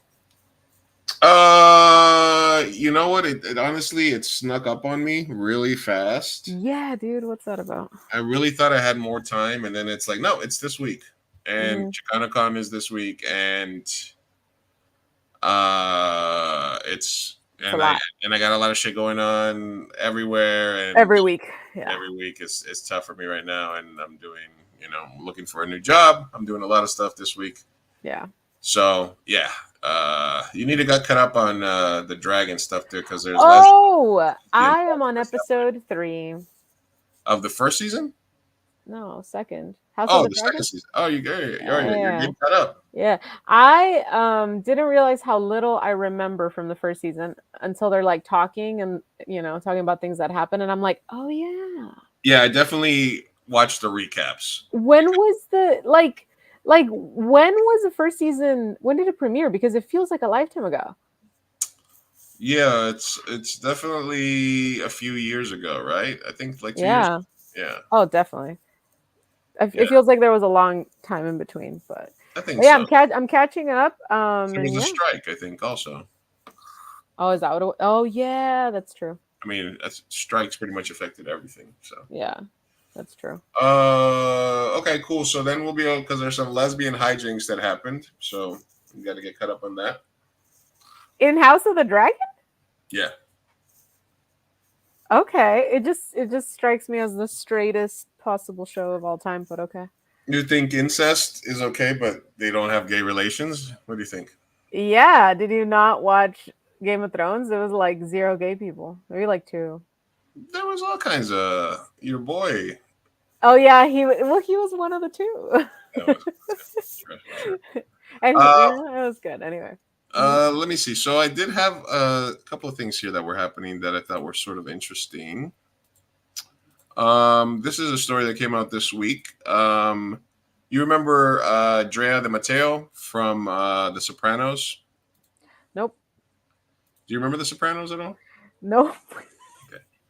Okay. Well, Drea de Matteo was smoking hot chick in The Sopranos. She's played still smoking hot. Who is she? She's Christopher Moltisante's girlfriend. Okay. Hey. She didn't really do much after The Sopranos, but she did. She started doing OnlyFans, like very openly about OnlyFans.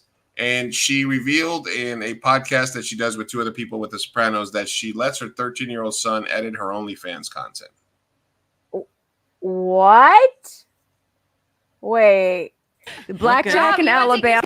Abs. Yes, because we are switching this pod up. Okay, let's get the Blackjack in Alabama. My kids are out there. I'm sorry, guys. Yeah. I'm really sorry, but they know. who their Before mama you is. start, your son was outside saying he edits your OnlyFans photos. Oh yeah, he's like, so Yeah, what do you so- want me to do with the bikini line here? Yeah, so you don't have to apologize to them, I don't think. No, I love but they it. don't see the girl shots. But I do go over that with them before I ever put them out. I was like, "Are you okay with this?"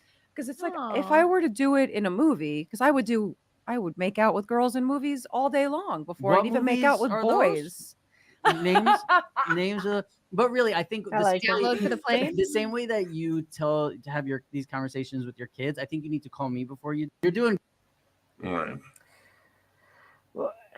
I'm So confused emotionally, by- people are saying immediately the immediate response is this is child abuse.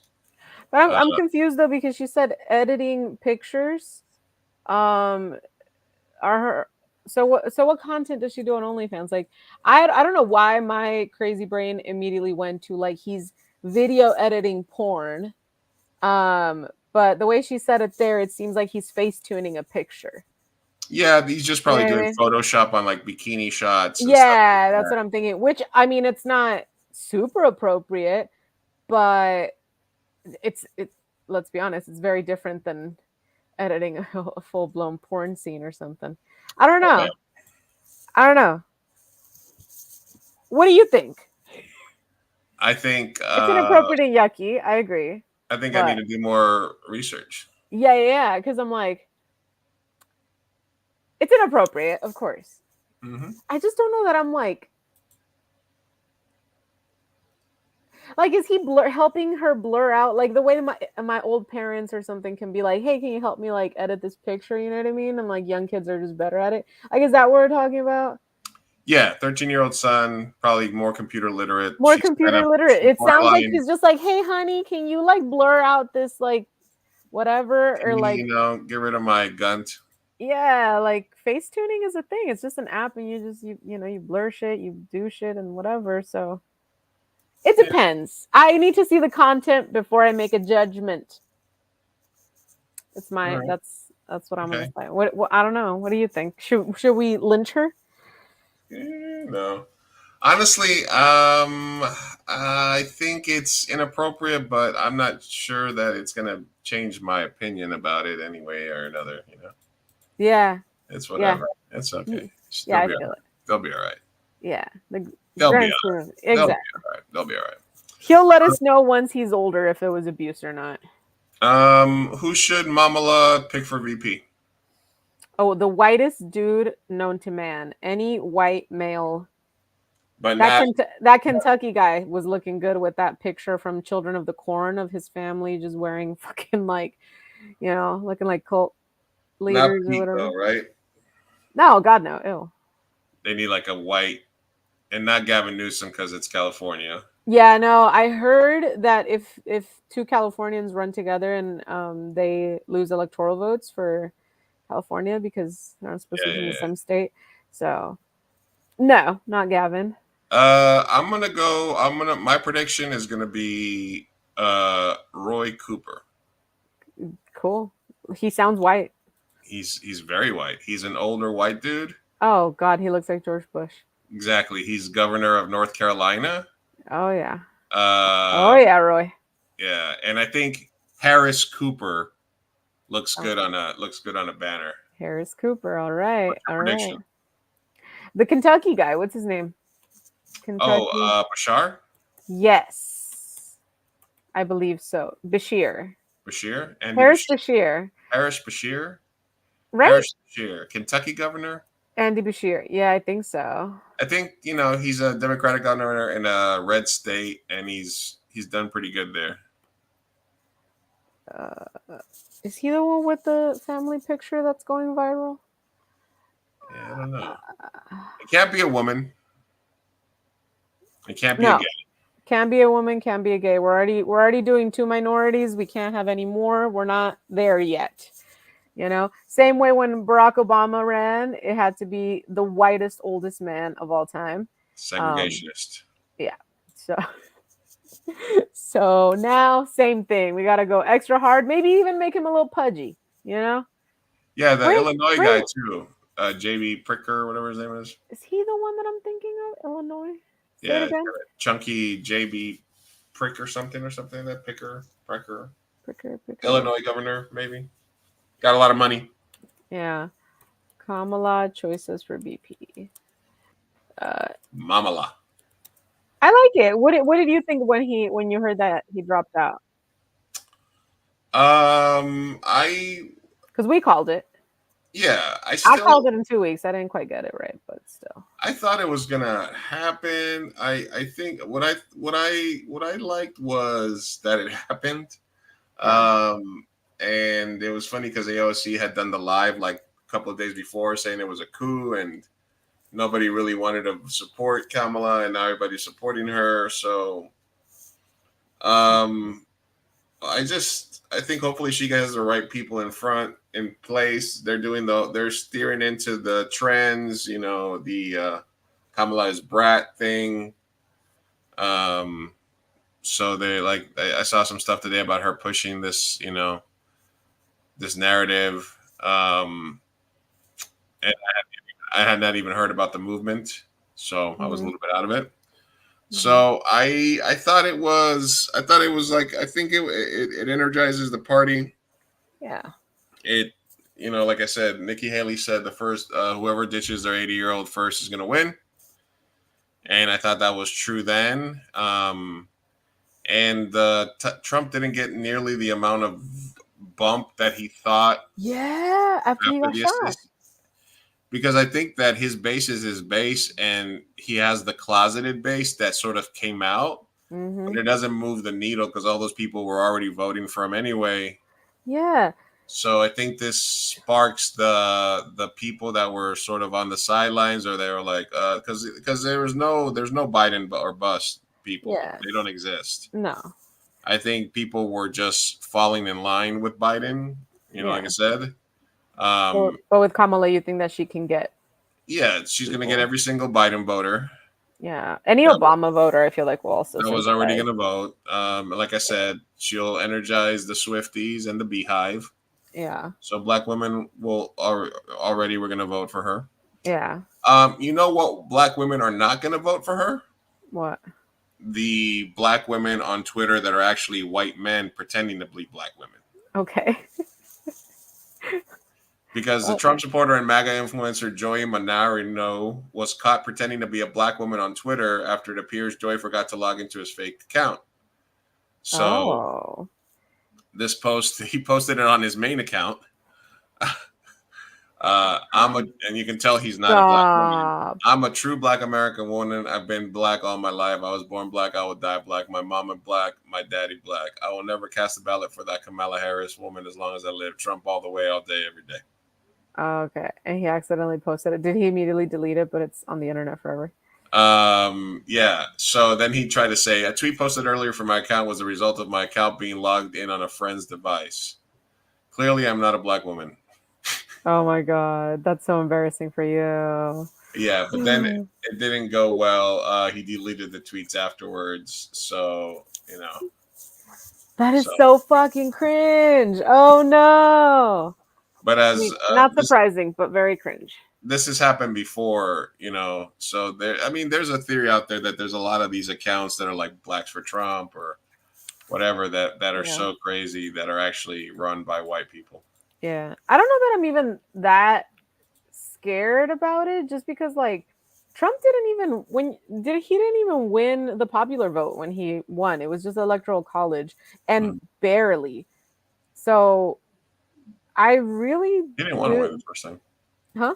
He didn't want to win. He didn't want to win? They didn't have a party plan. They were surprised as anybody that they won. They were like, it's more like Hillary just lost the election, honestly. But barely is what I'm saying. So I'm like, now that you have somebody like Kamala that's a little more, like energizing the base and stuff like that, I feel like the very loud minority of Trump supporters make you feel like there's a lot more support there, but there's not. I don't know. I could be wrong, obviously, but I think Kamala's I think she's got it. You think? Yeah, because I think when the shot happened, I think everybody was like, "Oh, Trump won." And if that didn't change things, then I don't think Trump really. I think he'll put up a fight, but I don't think he stands a chance. And then I can already hear all the Republicans like fucking saying it's another stolen election and all that. Yeah, it's gonna be all right. It's gonna be May. I just want free healthcare. Whoever can give me that. Yeah, and I think that it was interesting that AOC and Bernie were sort of withholding, where they were like you said it. You said they were sort of doing it for the memes. Mm-hmm. They were supporting Bernie just to watch it all burn. Mm-hmm. But I think it was smart for them to sort of wait as well, because they can sort of hang that and say, we want you to focus on the progressive agenda. Yeah. And then I think also possibly like maybe they were maybe looking out for their own interests, just because later on, if Biden were to have stayed and lost, I feel like they would have I don't know, blamed the progressives or something, and so maybe I feel like part of they always blame us. Yeah, for everything. Yeah. And they will regardless. But I feel like at that point, at least, they're like, no, we stood by him. And now that Kamala's out, it's like, no, we're standing by her. Yeah. No way she would ever pick Bernie or AOC, though. But that would be fucking. That would be fucking amazing. I mean, Bernie's the oldest white man. Please. But I know that he's way too progressive and blacklisted. So. Yeah, no, whatever. As long as my man's in the room. They can't let us have nice things. No, not at all. So that's from the numbers I gave you earlier.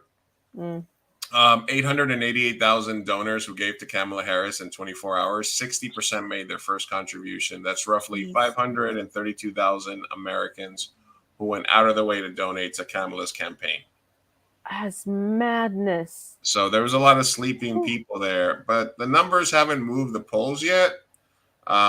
So she's really gonna have to get out there and fucking campaign, go to all those states that Hillary didn't go to, and fucking, get that electoral college, baby. Yeah, she's gotta not fumble the bag, and she had already sort of done some low key leaks about her wanting to do a ceasefire in Gaza and stuff like that. So you think so? Yeah, she had sort of come out earlier and said that she hadn't come out, but she had leaked that saying that she was already thinking about a ceasefire. And if she does anything ceasefire related or anything to lock up Netanyahu, anything towards that side, I will bow down to Kamala. I will vote for her. I'll be on her side. You change your vote?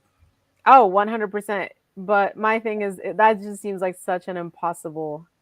It's not going to happen. She's just such an establishment Democrat, and the Democrats they defend Israel. So, but that's just because I don't think it's going to happen. But if it happens, Mamala. Come on. Listen, the thing we need to be scared of, because I'm it's yours. an election year, and you know what happens in an election year? Migrant caravans. Migrant caravan. The migrant caravans are back. 3,000 migrants hope to cross the southern border into the U.S. before a possible Trump. See, the migrants, because they really care about who wins our election, they're on their way now. They weren't. For a long time, there was no caravans. But now that Trump might win, they're like, we got to get in there now. Is that even real? Where are we? Reuters? What is this? I don't know. Who fucking knows where they get this fucking shit from? Yeah, because I was watching the RNC and one of a commercial, like, you know, those like anti-democratic commercials or whatever came on, and they were like, Biden, open borders. And it was like this really crazy cut like thing of like, and it was like videos from like not even related like migrants or anything like that. And it was just like very like fear-mongering stuff. And I'm like, dude, Biden isn't even an open border guy. He fucking literally, I live by the border. He closed it down a couple weeks ago. What are you talking about? But it's just very. The scariest thing I've ever seen is those mass deportation fucking things. That's scary. They're insane. They hate everybody. They're bad. No good. I know. Violent rhetoric. I really do love Lalo Alcaraz, the picture with the violent rhetoric and him watering it. Fucking that's all Trump is. Nothing but violent fucking rhetoric. His shit's always on point, honestly. Like, yeah, he's always got the fucking take, and he gets a lot of shit online. But he's fucking. But he's right. He's ballsy, yeah. When you're right, you're right. Anyway. Yeah. Well, we done did it. We had an anonymous way from Bonzo. Shut up. Why are you giggling? What's it say? What is the first thing Sophia thinks when she meets an eligible vato? Oh my god. I don't know. And literally, I don't know. Nothing. Just. Are the vibes immaculate? It depends on what the vato looks like and acts like. It's all about the personality. Am I attracted to them? All that. A little bit of everything. A little bit of this, a little bit of that. A little bit of that. It depends. It depends on the vato. And so who'd you hustle the HBO Max password from? My cuñada. Okay. She's the sweetest. I promised her. I was like, only House of the Dragon. I'll log off. I promise. I'll binge it. We're done. Yeah. Okay. Very sweet. Very sweet of her. Very sweet of her. All right. Well, this has been our Comic-Con preview. We did a sort of side adventure there with Keithan, where we talked a little politics, which was fun. We'll be off next week to recuperate from all the festivities. Oh yeah.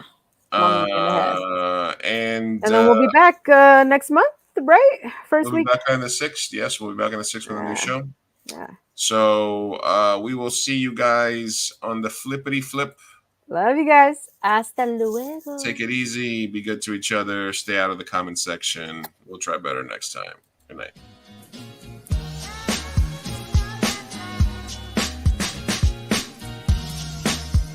Vamos, papá, hay que irnos. Me estoy aguantando desde que pusieron el domo. Puedes esperar. Muchas personas trabajaron en esta película y solo quieren que te aprendas sus nombres de memoria. Y yo quiero asegurarme de que ningún animal resultó lesionado durante la filmación de esta película.